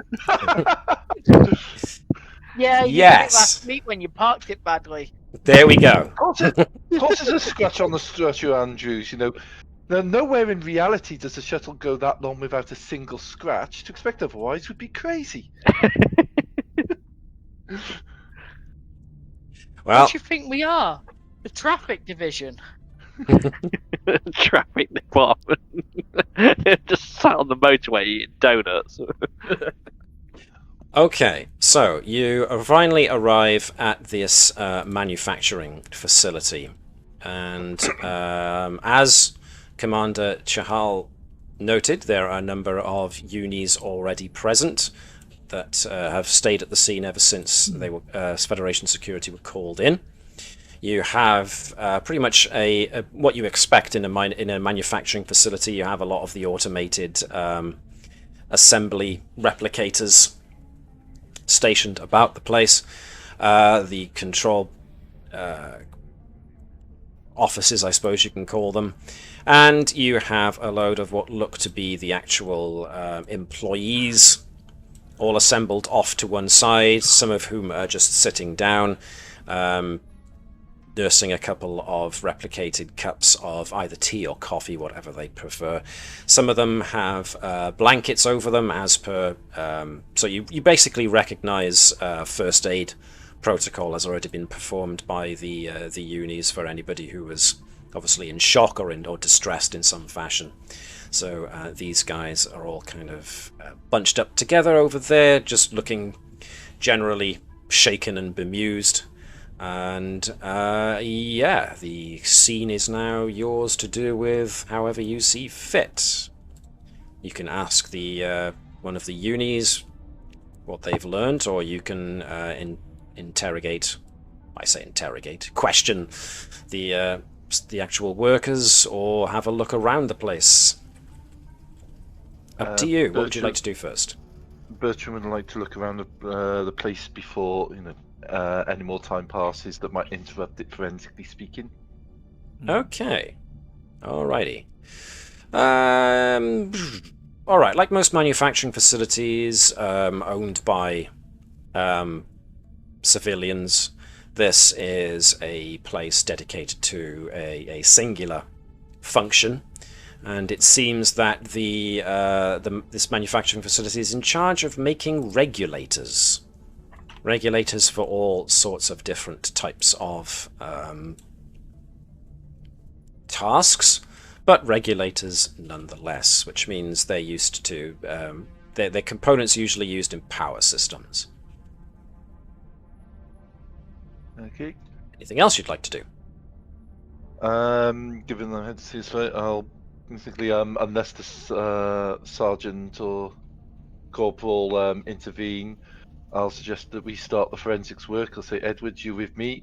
All right, you're good with people. Do you want to check out the actual workers, see if you can find anything unusual out of place that the first aiders might have missed? I said, do you want to start checking out where they were stacked? We might be able to find some prints. Yeah, we'll start there and then we'll spread out. Okie dokie, okie dokie, okie dokie. So, Ori and Edwards and Bertram are basically doing their thing, having a good old look around.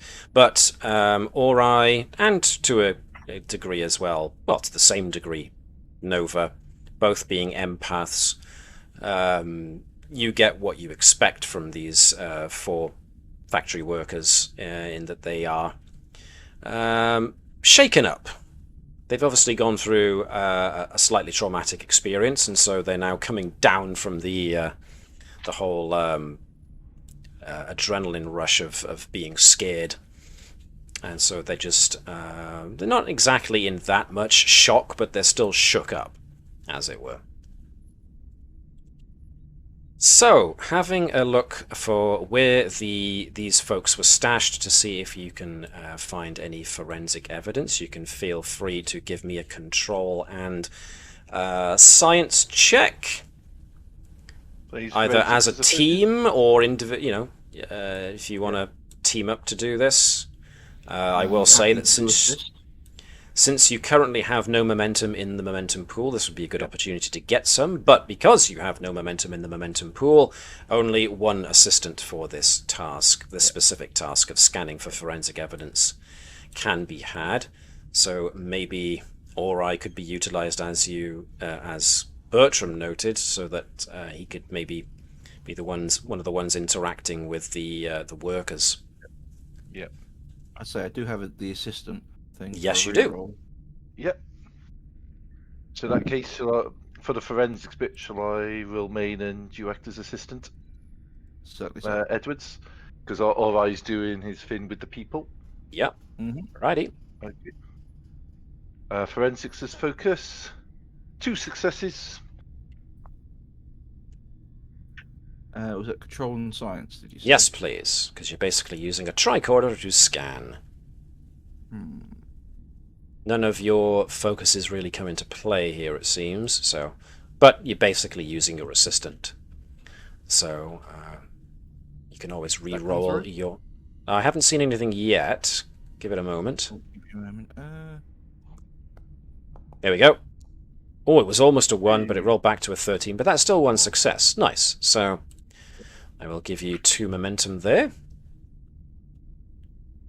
Good roll. Okay. So, forensic evidence as to the presence of individuals other than the workers yields sadly nothing. The only forensic evidence you can really find on these people suggests that they were basically dragged into the cupboard.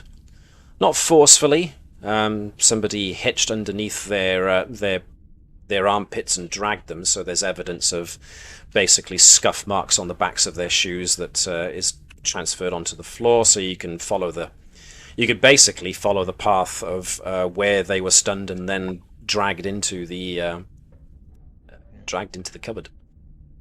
Interesting.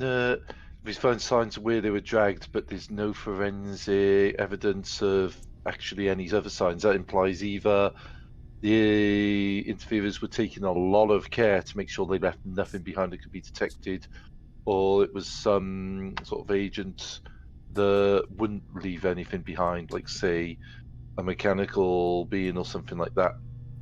Interesting. Interesting. Meanwhile, could have been beamed in. Well, they could have been beamed in, but it's more we can actually see where they were moving, the actual unconscious people, but we can't find anything, even like, skin flakes or something like that you'd expect to see if you got down to the nitty of gritty of it. None of it matches anyone other than the workers, which is interesting. Of course, there's always the third possibility that one of the workers managed to ambush the others without being seen and then drag them in, then pushed themselves in there, but there's no evidence to say anyway. So while this is going on, what are the other guys, the other team, doing? So Andrews, Vibers, Nova, Ori, basically. Probably stay scouting around, seeing if there's anything missing, anything in particular that looks like it's been deliberate foul play in other areas. And Ori says, Mike says Ori's mingling. Well, based off my multiple lives of police work, I'm gonna walk around and see what doesn't make sense. Okie dokie. Actually, let's allow you to generate some momentum. So let's get insight and I'm going to allow insight and security, or insight and engineering. In Ori's case, no, engineering will still be fine. So I can, you can either give those roles to me individually, or you can team up. One set of 2 and another set of 2. Or, maybe it's just Andrews and Vibers doing the scanning around. Maybe Nova and Ori are asking the factory workers questions. Well, let's find out first. Okay. So is Andrews aiding Vibers, or is Andrews doing her own? I'm happy to aid Vibers. Okay, cool. So, insight and security, 1 dice. I thought they were all just wandering off in different directions and hoping for the best. Pretty much. You can use security protocols for this if you want, but you got a 17. Okay, cool. So both Andrews and Vibers are having a scan around to see if they can find any evidence of something missing, and yes, indeed. There is... basically everything is very neatly stacked around here, and it seems like there are a load of... not pallets exactly, more like racks, movable racks that appear to be ready to be shipped off, of regulators, all stacked neatly. More than likely, as like I said, ready to be shipped out, so they were more than likely stacked the night before, ready to be shipped off in the morning. And according to what you've so far learned, the people were basically stunned just as work started, so there's no evidence that most of the manufacturing replicators have actually been turned on yet. So as such, you do both notice that one pallet has 2 empty spaces where the rest don't. And there are like 4 pallets in total with replicators stacked on them. So the one that does have 2 empty spaces does stand out. Any Ferengi fingerprints on this pallet? I like how you're going specifically for Ferengi fingerprint. Do Ferengi fingerprints have distinct patterns and whirls, I wonder? Well, they've got latinum scrapes in them, I'm sure of it. And everyone translates to a racially profile other races, that's all. Sorry, I spoke over you, I do apologise. I was just to say, every Ferengi fingerprint has a fragment of a different rule of acquisition embedded into the genetics of the fingerprint. Alright is currently mingling, so yeah, you got 1 momentum from that. So you notice 2 regulators are not on a pallet rack, pardon me. Alright then, meanwhile, Ori is mingling. Is Ori asking any questions of the workers or anything like that? Once again, we are communicating with Mike via the miracle of text, so give him a moment.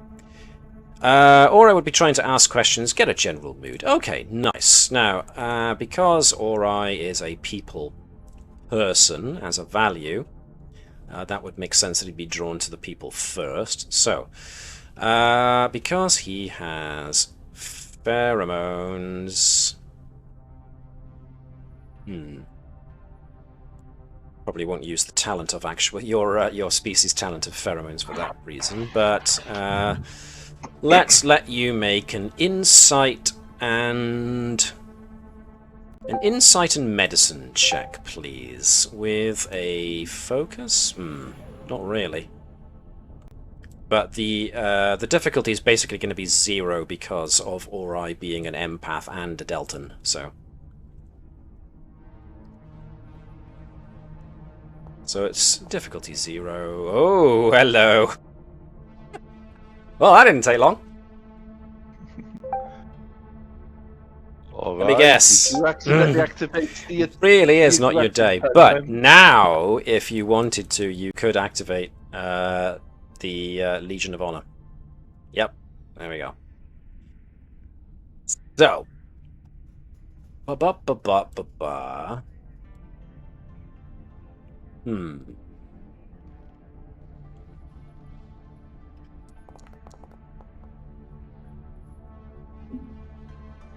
Oh, re-rolling. That suggests that you used a...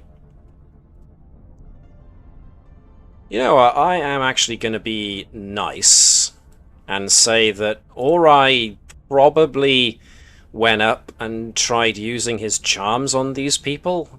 One of these people, maybe multiple of these people, in order to try and get them to open up. And, yeah, being hit on was probably one of the last things they wanted, and so... I would have allowed you to have gotten an extra determination point for making it really silly and awkward. As a result, you could have used that to Yeah, exactly. Deploy pheromones and re-roll. So we'll explain that one that way to give you the one success that you got. But because of the complication of you hitting on the wrong person when trying to actually find out what it is that went on, you didn't generate any extra momentum from that because the difficulty went from 0 back up to 1. So, what did Ori learn? Well, the general feeling from these guys is, like I said, they've been through a slightly traumatic experience and therefore are a bit on edge, but coming down. Wasn't bi-curious. But the story each of them gives is the same. They all came in to work today to try and get ready for the working day and start turning on all the replicators to start manufacturing the goods. When a group of people, one of the factory workers reckons he saw 4 people. The other factory worker reckons she saw more than that, maybe 5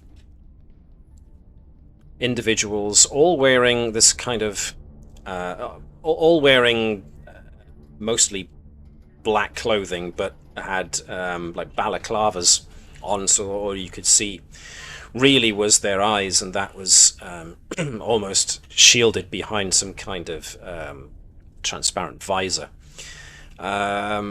But as soon as these people dressed in black came in, they started stunning people with handheld phasers.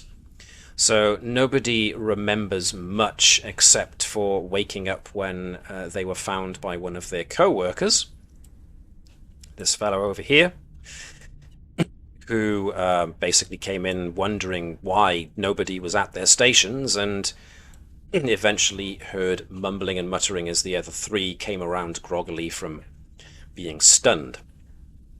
And then he called the security services.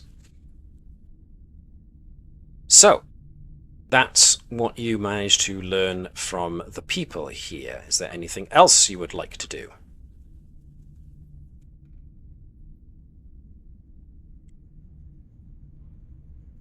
Nope, then I would suggest maybe looking at the security footage.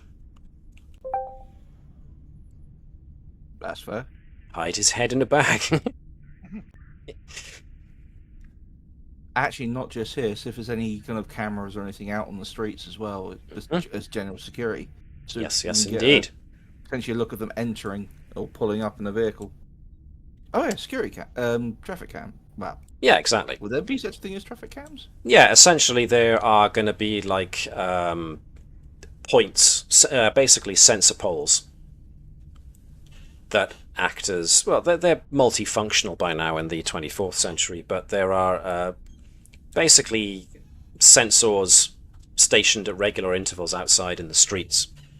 And evidently if there are sensors in here, then you could access the security sensors for in here as well. So, anybody who would like to gain access to such can do so with a simple control and engineering, control and security, anything, control and engineering, control and security, whatever you want to give me. And since it sounds like, I say if it was anything in sensors. Ori would be the one with something in sensors.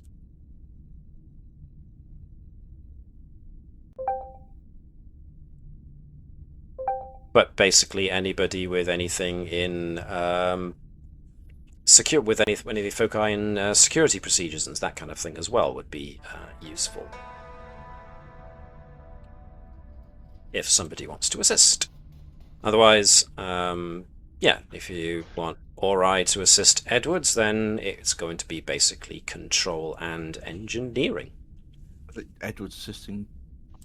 Or Edwards assisting Ori so that you can use your assistant talent. That's fine.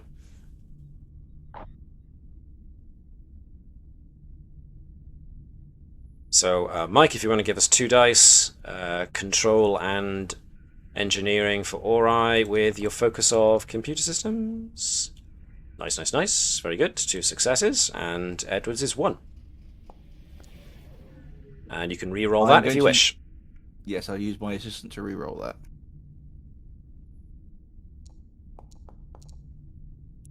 Much better. A success, which nets you an extra momentum. Okay, cool. So you work back through the recent logs. The good part of this is that this is a fairly recent crime that's taken place, so the date stamp is pretty easy to find on both the internal security footage and the outside sensor footage too. But curiously enough, when you look at the sensor footage for the time that the crime allegedly took place, what you see when you look at the footage for in here is that you see the 3 employees as they're milling about. All of a sudden, the main door for the facility opens, seemingly of its own accord. You see the shots of where the individual workers seem to react to somebody you cannot see, and then they fall down as if as they are hit with a phaser beam on stun. And then you watch as basically an invisible apparition seems to heft them each up by their armpits and drag them off into a storage cupboard. Two what's the technical term again? 2 regulators are there, seen to kind of just float off the racks, and then themselves disappear from view before the door once again opens and closes, seemingly of its own accord. Accessing the sensor feeds from outside, you unfortunately get a similar thing. There's no sign whatsoever of these perpetrators. So, either these people had some way of masking themselves on their person, or somebody's monkeyed with the sensor data. As in the recorded sensor logs. Mm-hmm. Would be your best guess.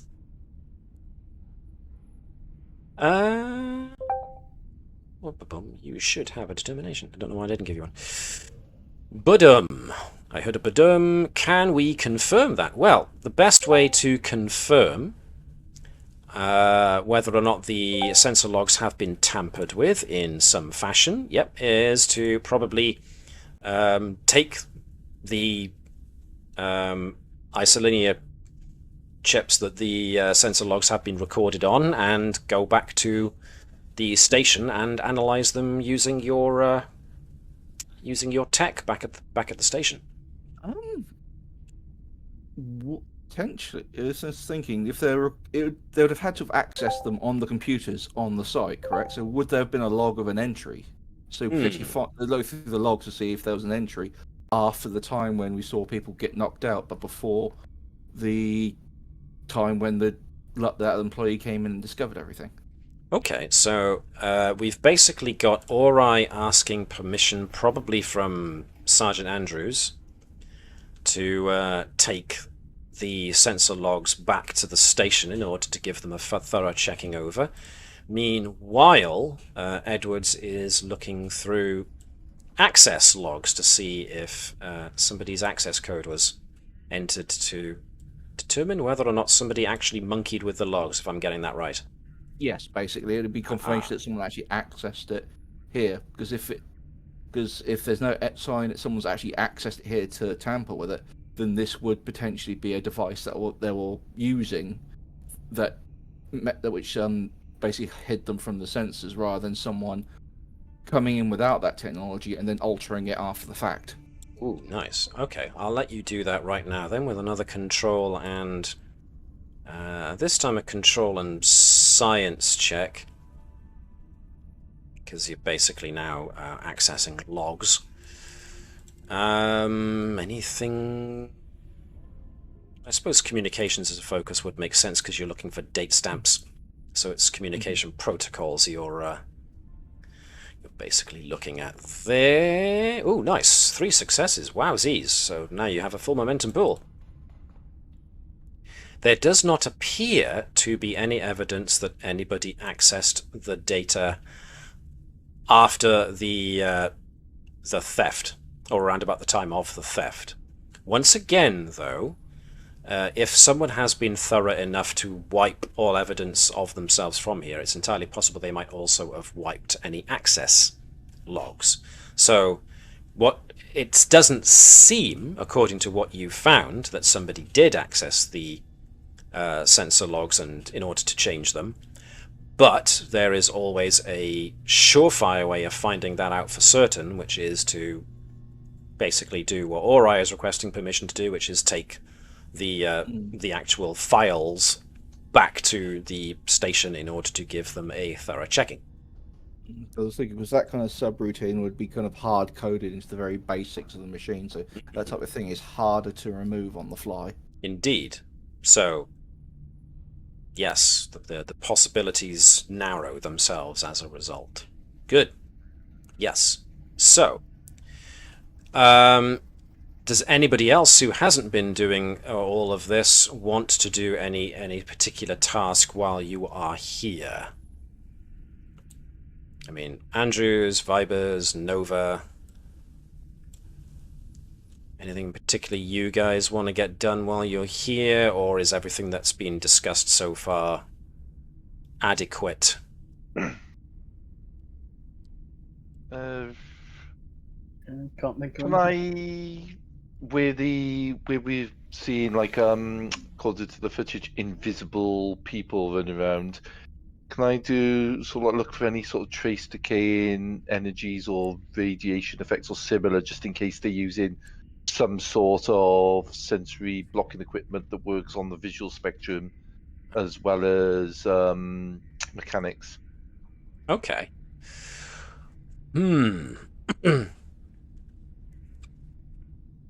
Now, sadly, this kind of you could use forensics, but you're looking for something specific, which none of your foci really cover. So this is going to be you basically using a tricorder to see if you can find something out of the ordinary, and use a your broad level training to try and find out what it might be. So I will allow you I'll allow you a reason and science check, but this is going to be difficulty 3. Okie dokie.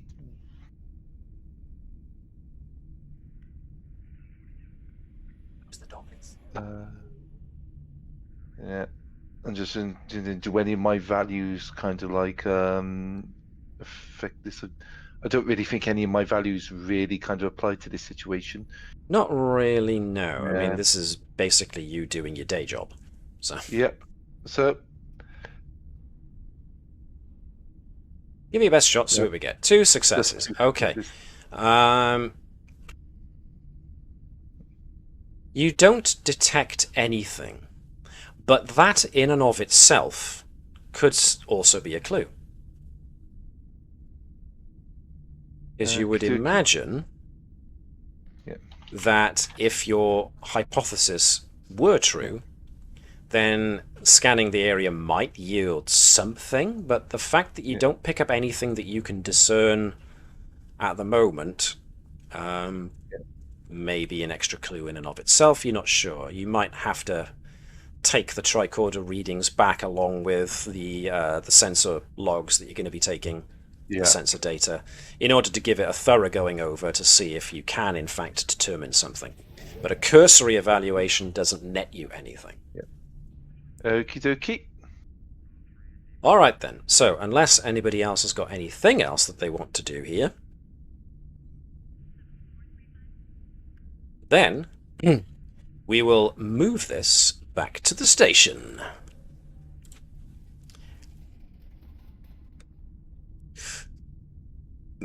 So, back we go.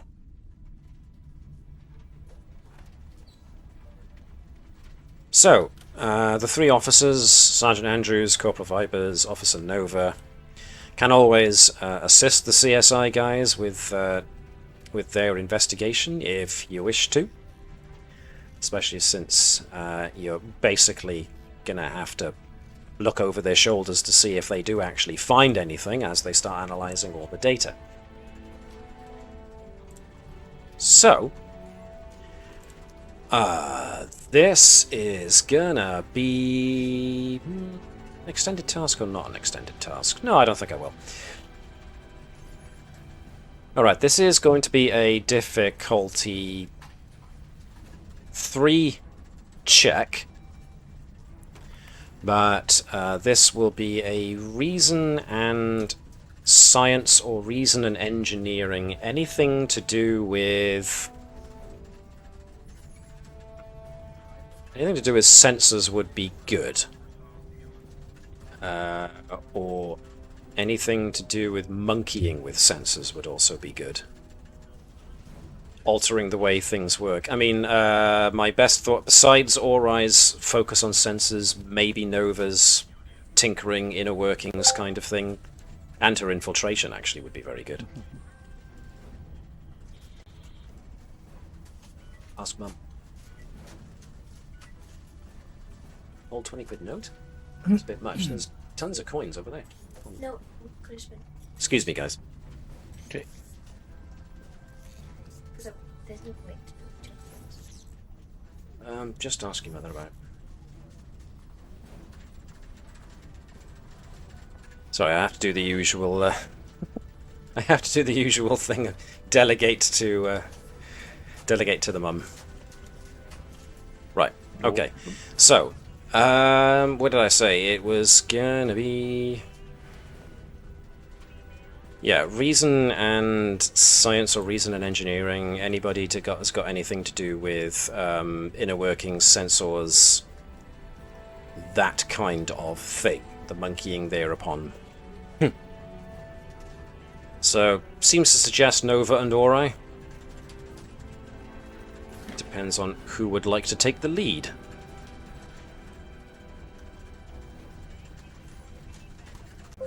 Either work, because I think Nova has not rolled much, so okay. If Orai's happy to assist, then Nova can take the lead. Cool. So like I said, reason and engineering for Nova, reason and science for Orai, both using foci to see if they can glean any information from what they found. Ooh, hello. Well, blimey.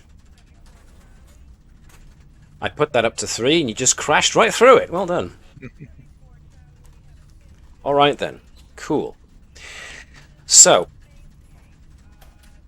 now that you've had time to actually put this sensor data and the tricorder data through a couple of forensic programs looking through it, you realize that the sensor data has not been tampered with in any way. It was...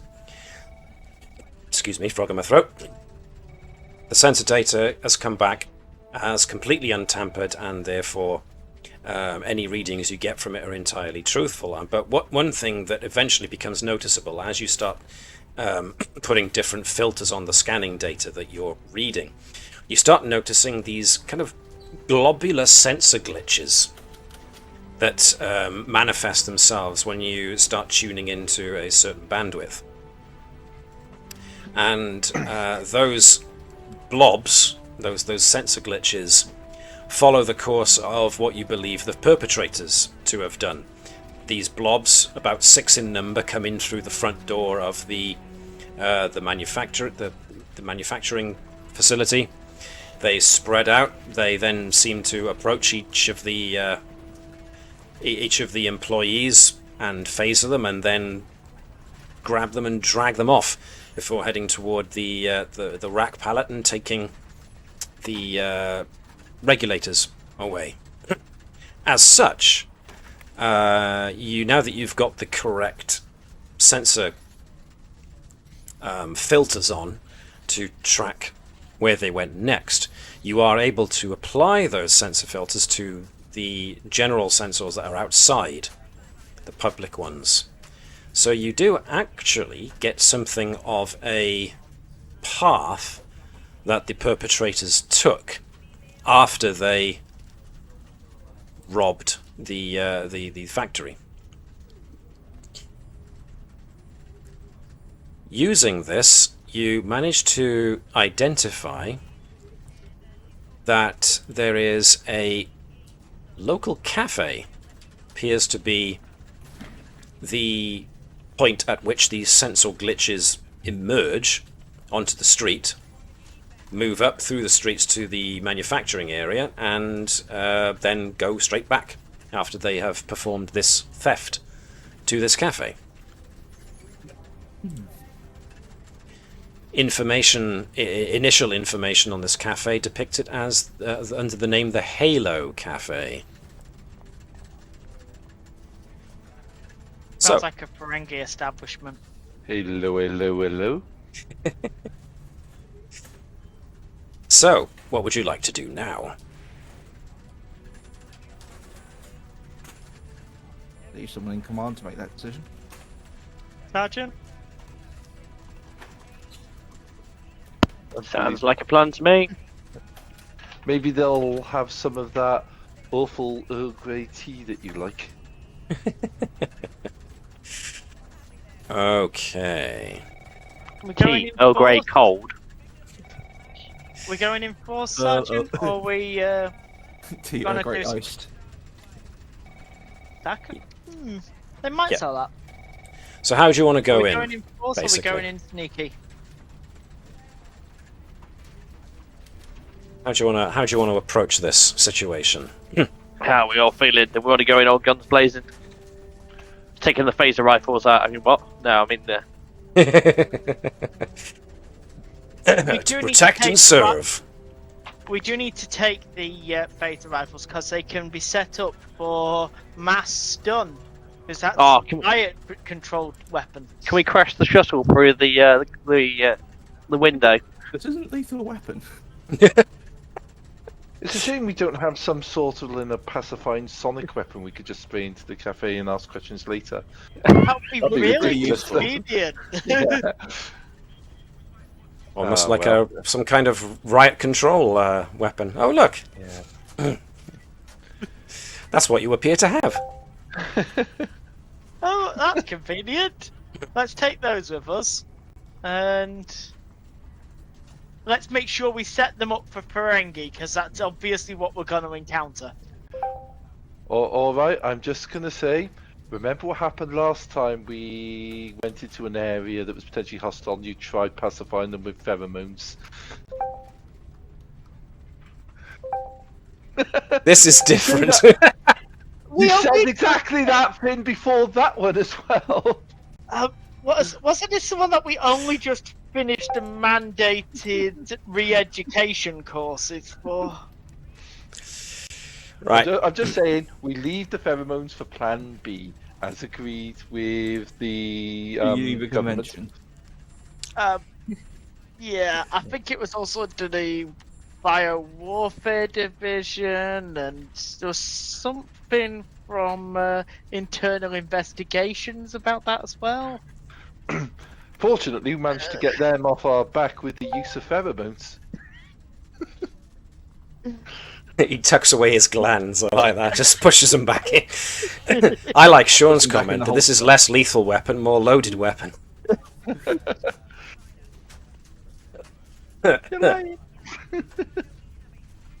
Alright, so just going in and just seeing what we find, yes? Yep, Nova, you're our expert in undercover ops. What do you advise? All guns blazing. Well, there you go then. It's the last thing that they expect. Right, Right, so guys, fire up the shuttle. I mean, it's not supposed to make that sound, but we've just put it so that there's a speaker on the outside to make that sound when we do go. It's not even the correct sound of an engine, it's just a guy going rum rum rum. Because why not? And of course, the blues and twos are going on it. Why it's got blues and twos, we're not quite sure, but it has. Just plays Baker Street as it drives past people instead. I was going to make an actual sensible comment then, but now I've lost it. Are you going in just the officers, the patrol guys, or are you bringing the CSI crew with you? Come on, CSI Knox. Okay. I mean, we need to come in afterwards to mop up and find evidence. Yeah. Find evidence, then mop up. I'm gonna take I'm chewing gum, taking names, chewing bubble gum, and I'm all out of bubble gum. I've got So you're Spurs, just sir. taking names. Certainly, Duke Nukem. All right then. Using the location information that you had on your initial tracking of where those sensor glitches originated from, you just basically park the shuttle somewhere nearby. I know who did it. Oh? This guy. Because Ah. it's Latude, the wrong Latude. And he's got a mustache, he's suspicious as well. Can't hide from me, Latude. But this guy looks like a Strider. But I think we should concentrate our efforts on the only person who apparently has a name. Your ability to spot named NPCs is without peer. Yes. Tonight will be sponsored by the word silly. Right, let's go to speak to Mr. Human Colonist. Yeah, I'm definitely doing the human colonist.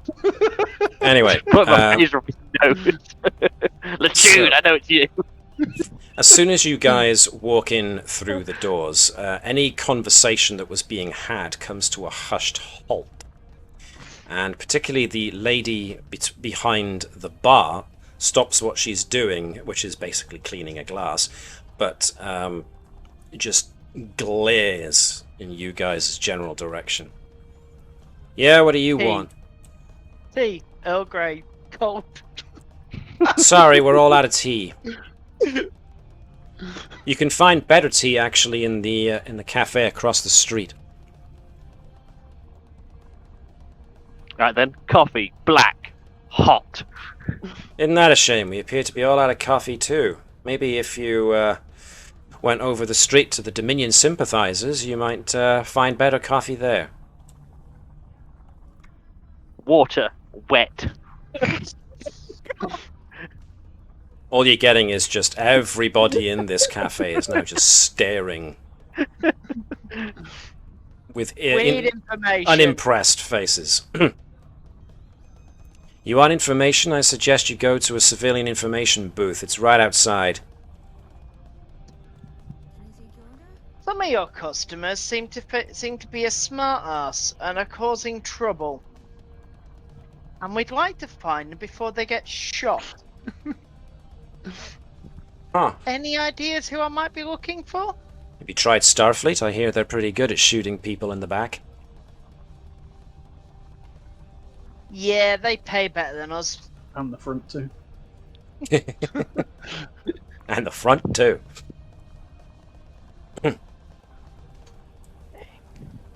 Listen, Starfleet.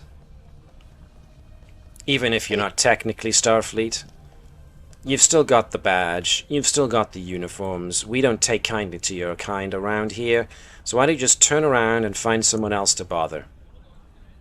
We could, but then at the same time, potential information may be lost in an investigation. An investigation that could be potentially causing disruption to the peace.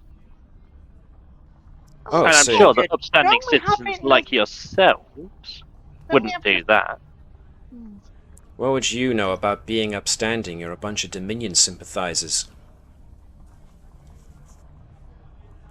Just check out of here, Starfleet. Nobody wants you here.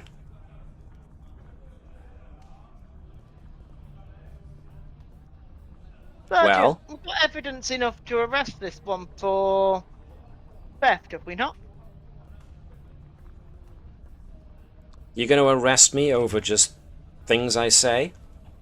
Really? That's what it's come to these days. No, Wow, you guys are people- getting more like the Dominion every day. There's a lot of scoffing and kind of knowing looks going on between the other cafe customers now. I could play Dominion if you wanted. I mean, I'm being civil. You don't play Dominion, Starfleet. You practically are these days. I mean, You may as well just start chugging that Ketracel white stuff that the Jem'Hadar like to. Complete the transformation, as it were. I mean, you must enjoy having other people's blood on your hands, right? So, unless you want to actually charge anybody of my customers here with something, you're pretty much upsetting these people, so I would ask you to leave. I'm tempted to use determination as where the first action should be by the rules to try and appease the situation by diplomatic consequences, my foci. Ooh. Okay. And kind of like, look, yes, you can continue to say that, but are we really Federation, or are we just doing a job the same as you? Okay, yeah, sure. In that case, I would very much like you to give me a presence and command, since you're appealing to sense rather than actually using any kind of intimidation. So, yeah. Use foci, use determination. Still roll 2 dice, isn't it? Roll 1 less dice if you're using determination, because it will transform one of your dice into a 1. Excuse me. Righty-ho. Nice. Very good. Okay, so you're basically appealing to the sense just of... kind of saying is that, yeah, we're all in this together, and the sooner you help us, the sooner we can go away, and we can all be having a better life. So, that kind of rhetoric of, yeah, we're just basically here to do our job, keep the peace, and, you know, if no one's done anything, then just speak up. So that seems to placate all of the patrons here in the place. It softens the owner's attitude a little bit, as in some of the tension that she's got on her in her face. You can see it in her jaw, and so usually you see it in people's necks as well, the back of their neck, as they're all tensed up when they're angry or some such. So there's a certain level of tension has gone out of the room. So, yeah, okay, you've made the situation somewhat better, so what would you like to do with it?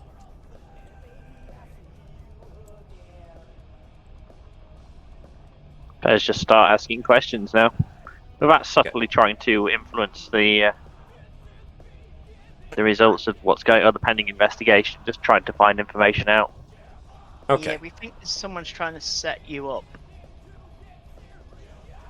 Alright, so especially using that from Vibers, you've now kind of piqued the patroness, who does introduce herself as Annalisa Duval.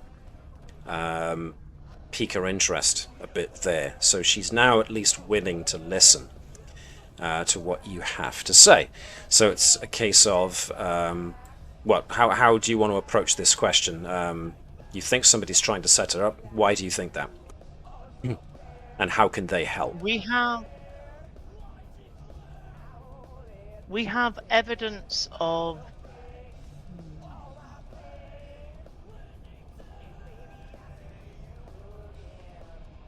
thinking of how best to word it. I like it. I'm trying to figure out how to word this without saying we think some people nicked some Jem'Hadar cloaking devices and are setting you up as being the perpetrators. That is a bit too direct. Some supplies have gone missing, and we have evidence pointing the perpetrators to have come from here. If I wanted to cause a riot, that's probably the best way I can think of to set one off.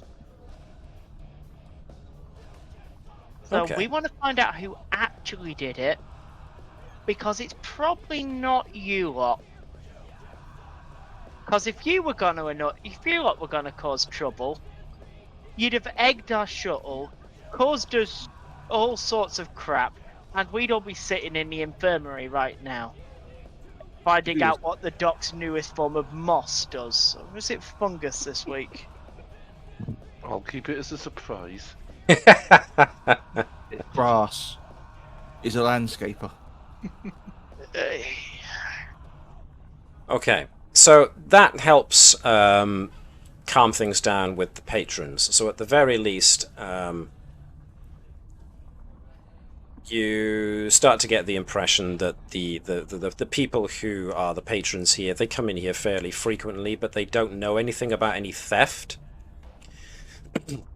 So you don't get much there, but the patroness Annalisa Duval, she just keeps generally glaring in your direction as you do the rounds and ask people questions.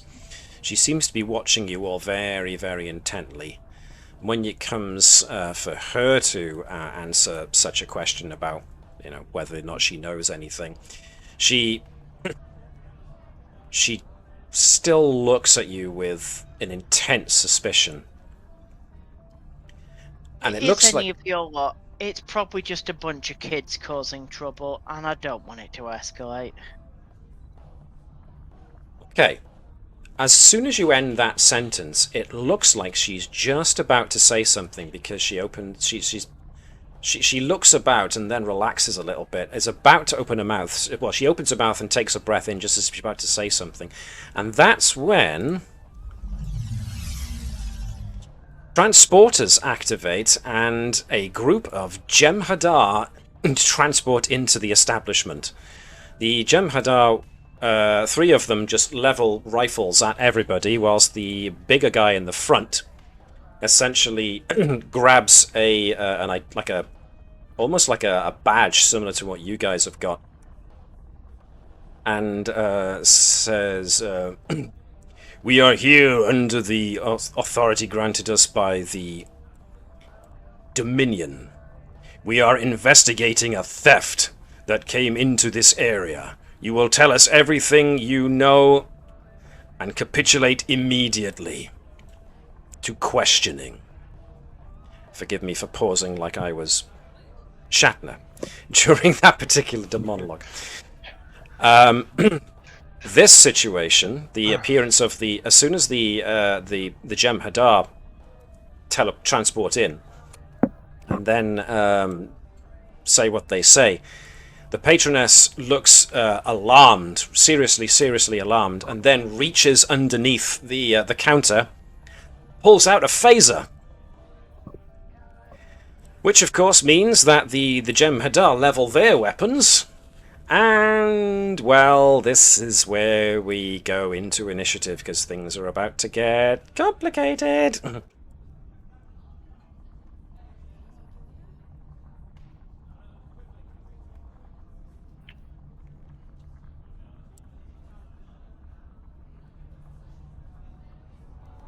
So, I have thrown folks into a form of initiative.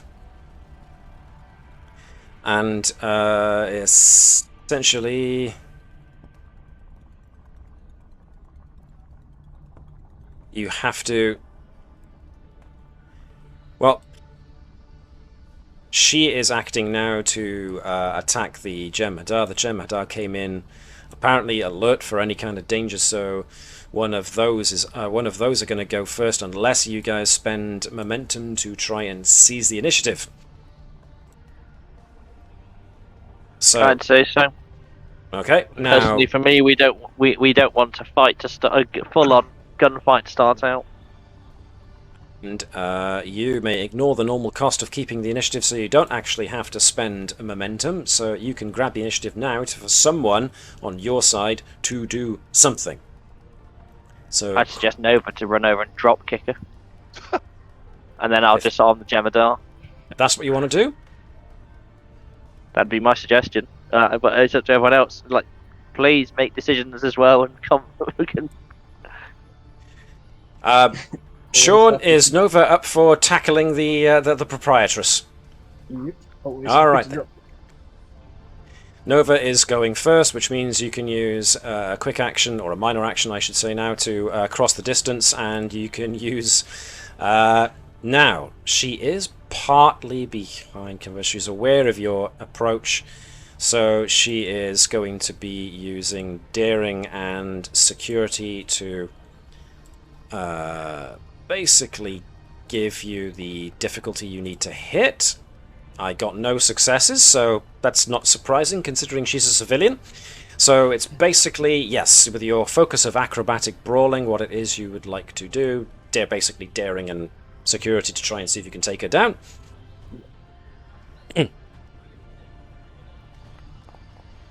Oh, wow, hello. 3... Oh, that green dice is horrible. successes. Ah, the chuckle of mirth as you heard that, Sean, is just priceless. Yeah, I know. Love to hear it. Anyway, 3 successes, which means that you actually hit with your, or you land the blow anyway with your unarmed strike. An unarmed strike does 2 damage normally. Now, if you, since you got 3 successes over and above what was needed, you can spend 2 of those momentum to actually increase the damage by 1 if you wish. Might as well. Might as well. Which means I have to consult whether or not this lady... Right. She has that and that, which means she does actually have her own personal threat pool. And avoid injury by spending threat once per scene.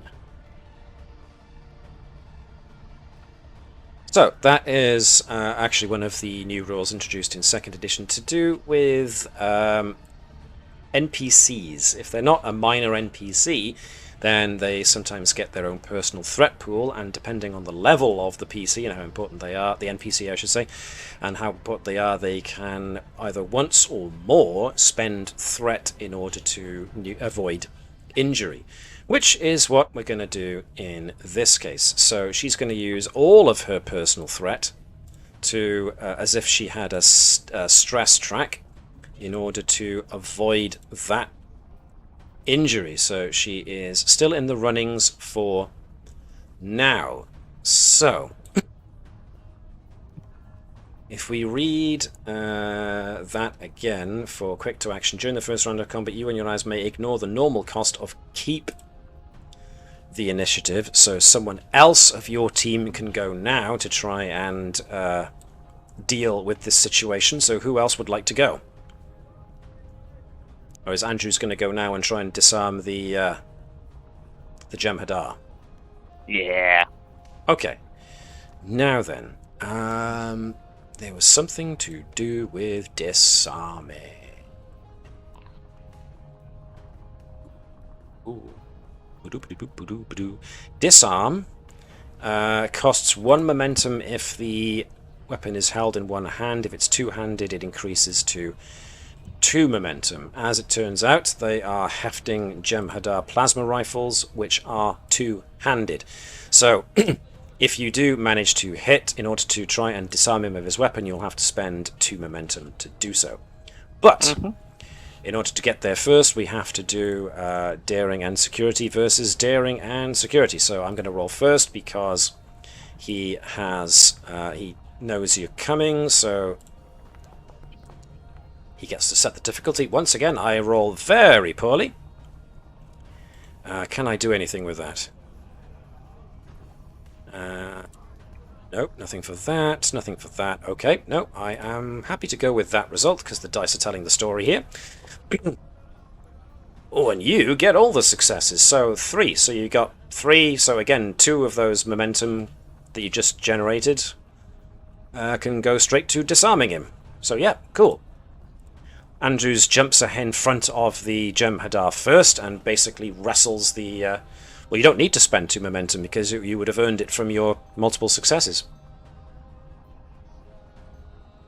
There you go. Nice, nice, nice. Good, good, good. So that was, pardon me, Andrews activated. So you guys can still go.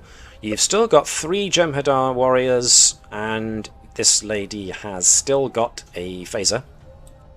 So we've still got Vibers and Bertram and Ori and Edwards to go. What would you like to do?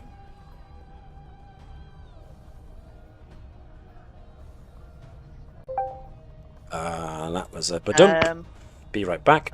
Okay. Who wants to go before Vibers? Because what Vibers is going to be doing on his turn is running in front of the Jem'Hadar, yelling, "We've got jurisdiction, not you. Go away." In similar phrase. Okay. So somebody want to go ahead and do something not stupid. So you're basically initiating social conflict rather than martial conflict. Yeah, which makes sense at the end of the round rather than in the middle. Yeah, personal conflict. So if somebody else wants to go first, social conflict. I'm good. Alright, so if you're not good to... Was that Alex, you're good to go now, or you're good to wait? Good to wait. Then it sounds like it's gonna be Vibers. Okay. Right. So, you're trying to persuade these guys to essentially stand down, yes? Yep. So, This is... I have to give you... Right, what have I got to roll for that, and then I'll... Well, hold on then. Let me have a quick old look for whether or not they've changed anything to do with social conflict. Social conflict. Here we go. So, social conflict is similar to personal conflict, but it's less fists and more talking. There are a few... At the heart of social conflict is a desire or goal, which takes the form of a request. One side wants something, and the other side is able to grant that request, or they're standing in the way of that goal. It comes down to one character asking another a question.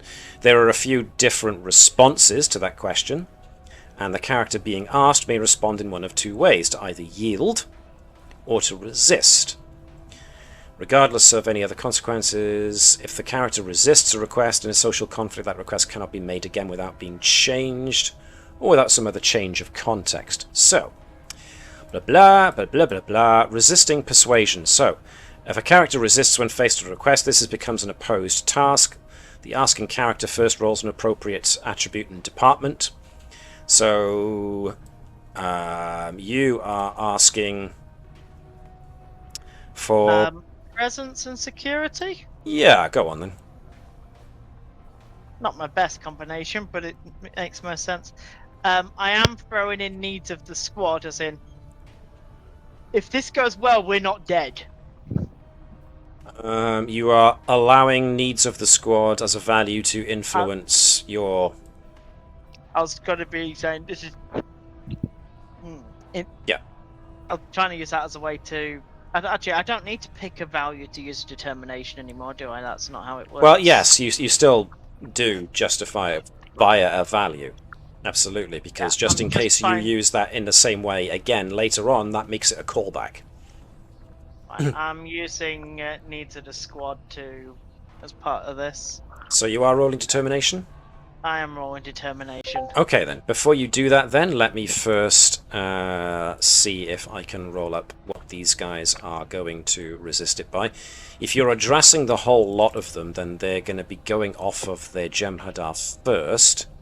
I'm aiming this at the first because we've been allied with a Dominion. You aim it at the first, otherwise there's no point. What makes the most sense given the circumstances? You are asking about jurisdiction, which suggests that you are, which was why you justified security, so that kind of indicates this guy as well. He is using security, so I am going to go off of... I'm going to go off of control and security. So this is going to be the difficulty. So 2 successes. So you need 2 successes in order to beat this guy, basically. Can I throw an extra dice in from momentum? Anybody object to that? No. How good is that? Nope. Good. Okay then. So you can actually roll. So just roll 2 dice. And check that you're using determination 2. Oh, hello. How many Legion of Honors you got? I've got 1 long service medal. That counts, right? 5 years long service. 10 years long service. Silver swimming certificate. Oh god, you're the guy that's going to die 2 days from retirement. Yeah. He's our new Kef. Yes, I see that you also have a BSc, bronze swimming certificate. Okay, that was 4 successes, so you get well over the 2 successes needed. So, okie dokie. You at the very least earn a momentum back for that. So you were talking about jurisdiction. So you said we have jurisdiction here. It's a Federation. You're interfering with Federation security investigation. We have jurisdiction at this point in time. We'll report to you later when we have information. If it is of value to your investigation, we have jurisdiction here.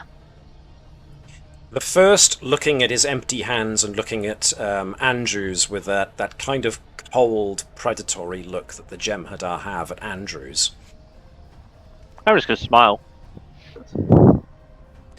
He holds his hand up to the other Jem'Hadar and they lower their weapons. And then he holds his hand out expectantly towards Andrews. Is he holding out as if to say that he would shake hands, or...? No, he's holding it out expectantly as if he wants his weapon handed back. I will depower it and then hand it back to him. Yep, okay, so you turn it off and give it back to him, at which point he just holds it back in a ready position, but not aiming it at anybody, he's just holding it across his body. If at any point you discover information that has any bearing on anything to do with Dominion, as you say, jurisdiction, you will report it immediately to the Dominion Liaison's office. Is that understood? Understood. At which point he presses a device on his left arm, at which point they just transport out, ending that combat. Meanwhile, we still have this lady who was kind of is wrestling a bit with Nova, trying to get a clear shot. When she notices the Jem'Hadar have gone, she kind of looks at Nova with alarm. She seems to be considering what to do next. Nova, being so close, gets the very strong feeling of she's thinking of trying to make a break for it. And the impression you get is that she knows she's not going to be able to make it over the counter, so in all likelihood she's going to make a break for the nearest exit, easy exit for her, which is going to be the door behind her over there. She's seriously considering it, but now she knows that you're right there, she's apprehensive about trying it. But there's definitely a level of panic building up in her, so it's just a matter of time before she does actually act on it. What was that, sorry? I'm still hearing headbutter. You're just going to herringly headbutt her. Okay, cool. Yep. So, once again, I am going to give the difficulty, and I get a 1 this time, so I get 2. So this is her being actively ready for a fight.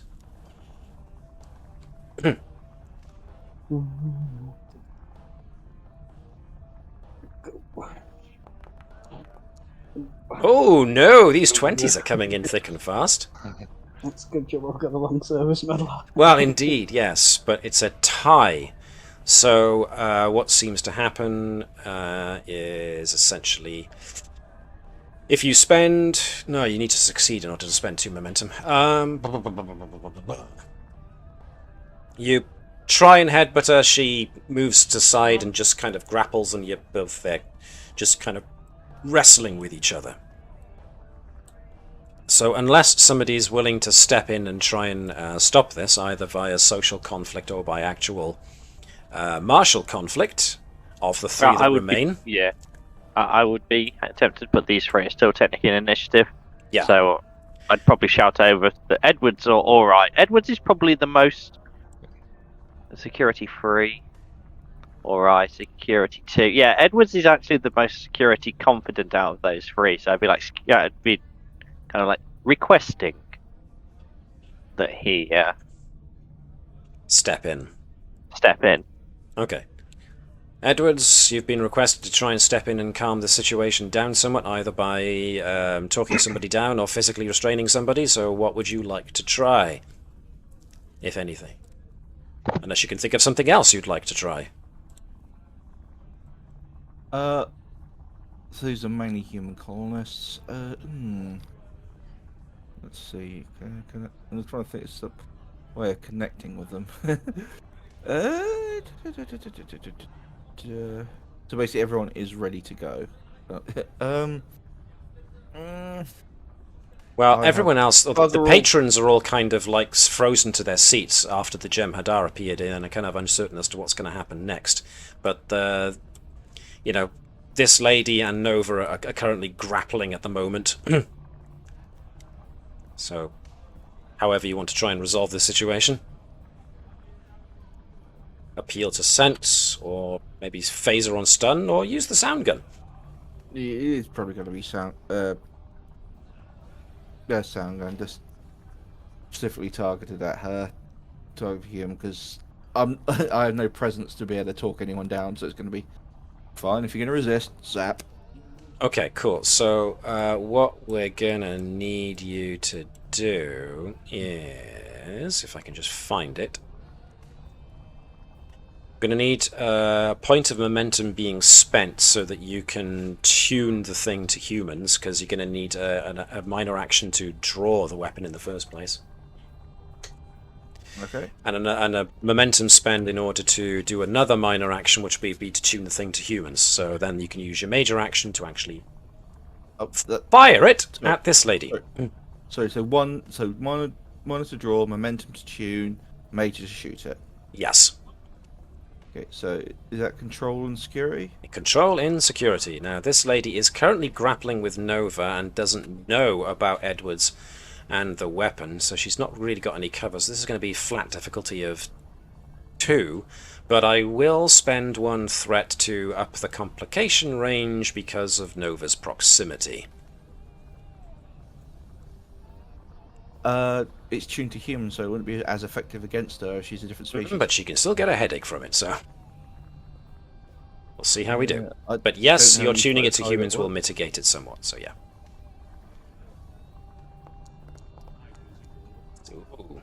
Ooh. Okay. Well,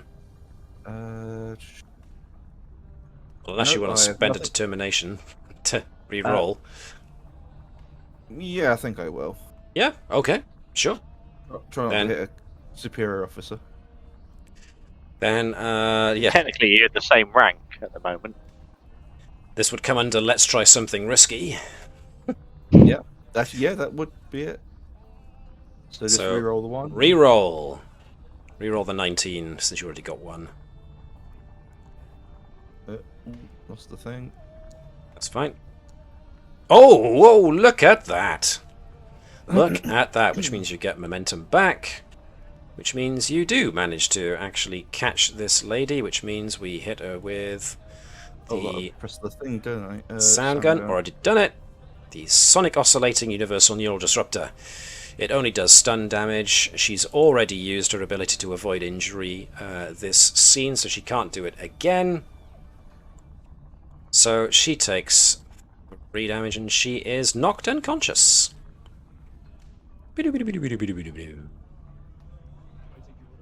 Alright, well done.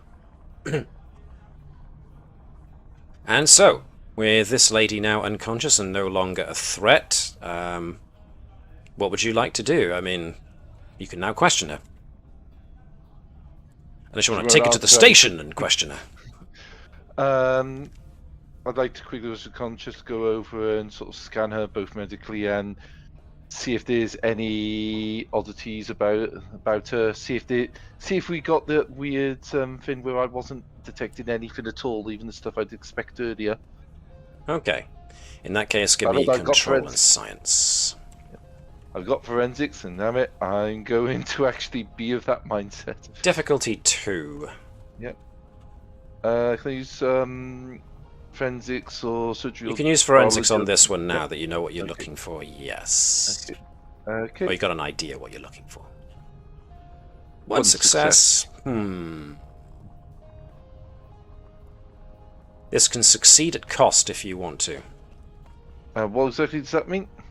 That means I can either come up with a complication and store it for later, or I can give myself a point of threat. What the hell? I'll succeed at cost. The new experience. Okay, so you do succeed. You do pick up a trace of something, and you realize that it is coming from one of the back rooms.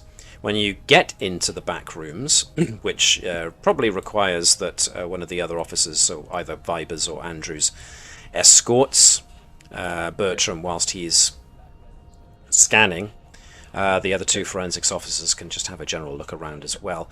But as soon as Bertram makes it to the back offices, there becomes evidence, energetic evidence, that some kind of device or devices were definitely activated in here, as there is residual energetic charge, usually of the unusually of the strong electromagnetic type. What may have caused this is not obvious, as the source of the EM radiation, as small as it may be at this time, is not present. But it certainly seems like, even if there's no evidence that this device, whatever it was that was used to foil sensors, is not present at the moment, it suggests it might have been present in this building at some point. So at the very least, the store owner is looking complicit, if not maybe a member of whoever's responsible for this. It's hard to tell, but that's what questioning is for. I'll report what I found to the sergeant and the corporal. Sergeant, you want me to handle the other guests in the customers here while you continue the investigation?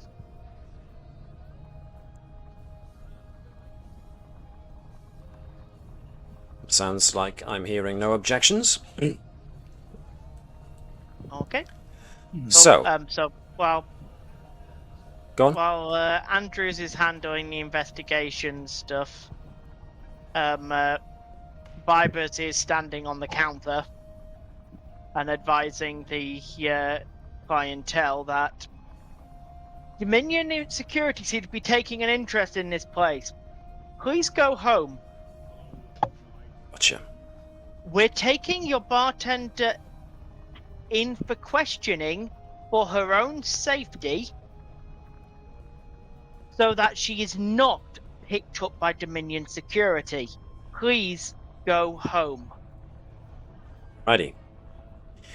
So, the best way to conduct this investigation, of course, is to take folks down to the station once again. So, after forensics collect whatever scant information they are able to, you are taken back to the station, where this time you can actually try and interrogate Annalisa Duval.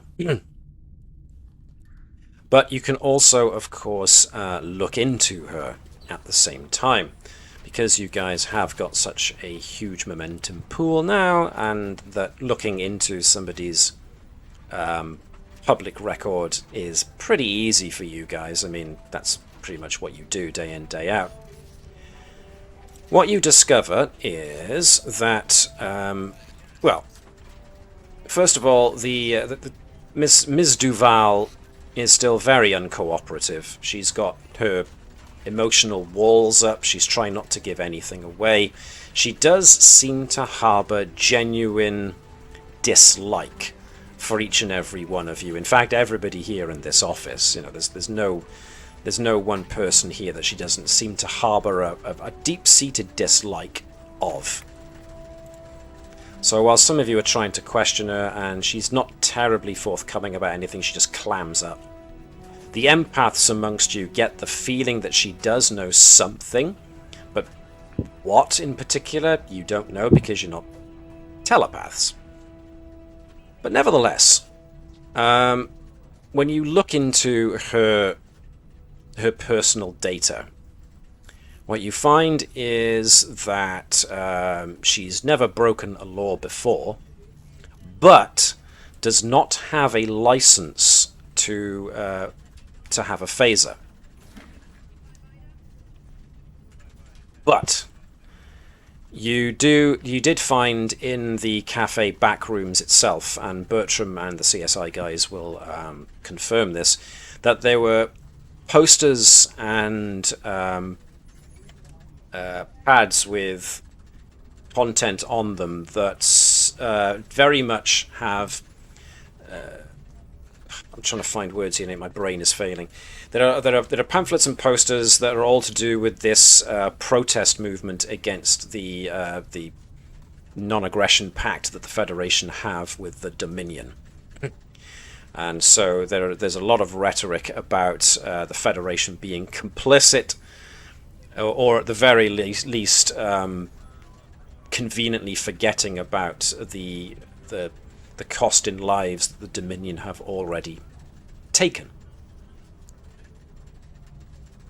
So with that in mind, looking more into Ms. Duval, the cafe owner, you find that she had a cousin who was in Starfleet, and the cousin was actually on board the USS Odyssey when the Jem'Hadar destroyed it. For those of you who do remember the episode of Deep Space Nine, the Odyssey was a Galaxy-class ship and was there trying to help escort Benjamin Sisko and Jake and Nog and Quark to safety whilst they were being pursued by Jem'Hadar ships. And of course that was the first time that the Starfleet had encountered the Jem'Hadar and their ships, and so they didn't know about the Jem'Hadar's ability to use Polaron weapons to get straight through shields. And in order to prove just how far they were willing to go, even though the Federation forces were retreating, the Jem'Hadar suicide rammed their ships into the Odyssey in order to destroy it utterly. So that was the episode of Star Trek Deep Space Nine that I am currently referring to. So Annalisa Duval apparently had a cousin on board the Odyssey, and as such has a lot of appears to have a great deal of support for this protest movement, to the point where she appears to be a member of various message boards who have similar anti-Dominion Federation sentiment. So, is there anything you would like to do with this information?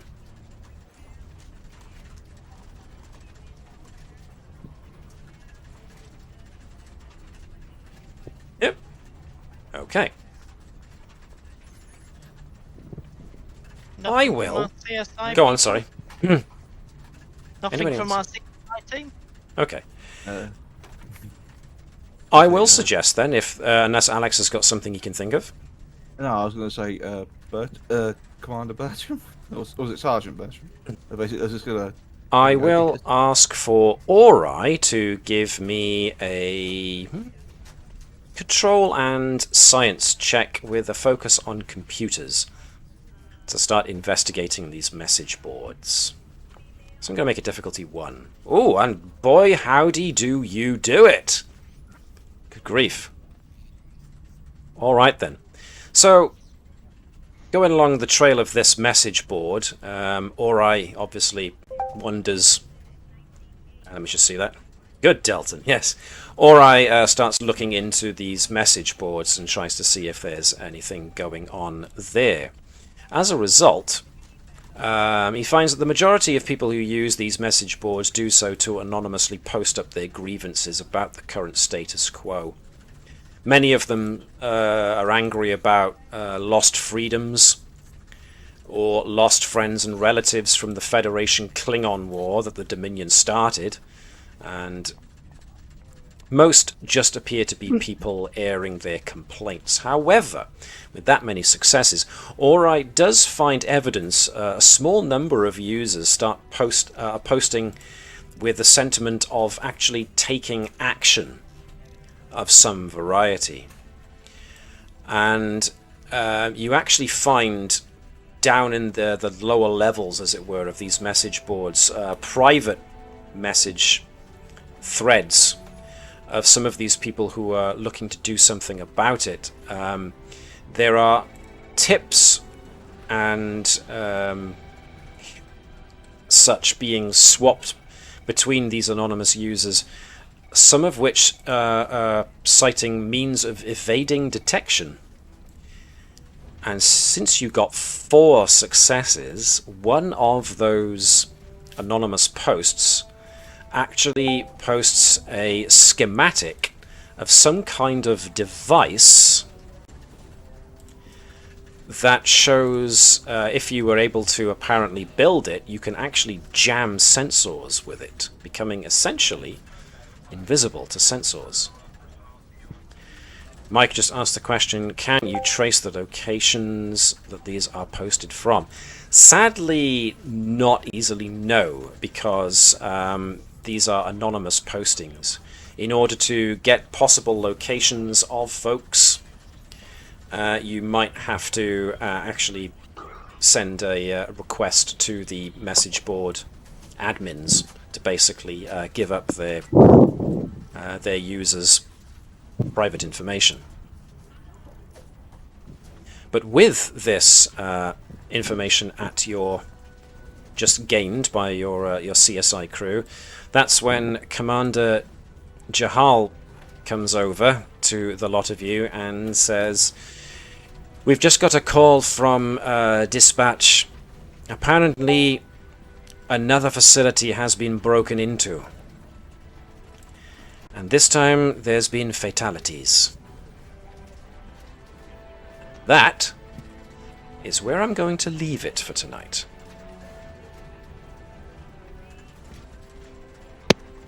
So,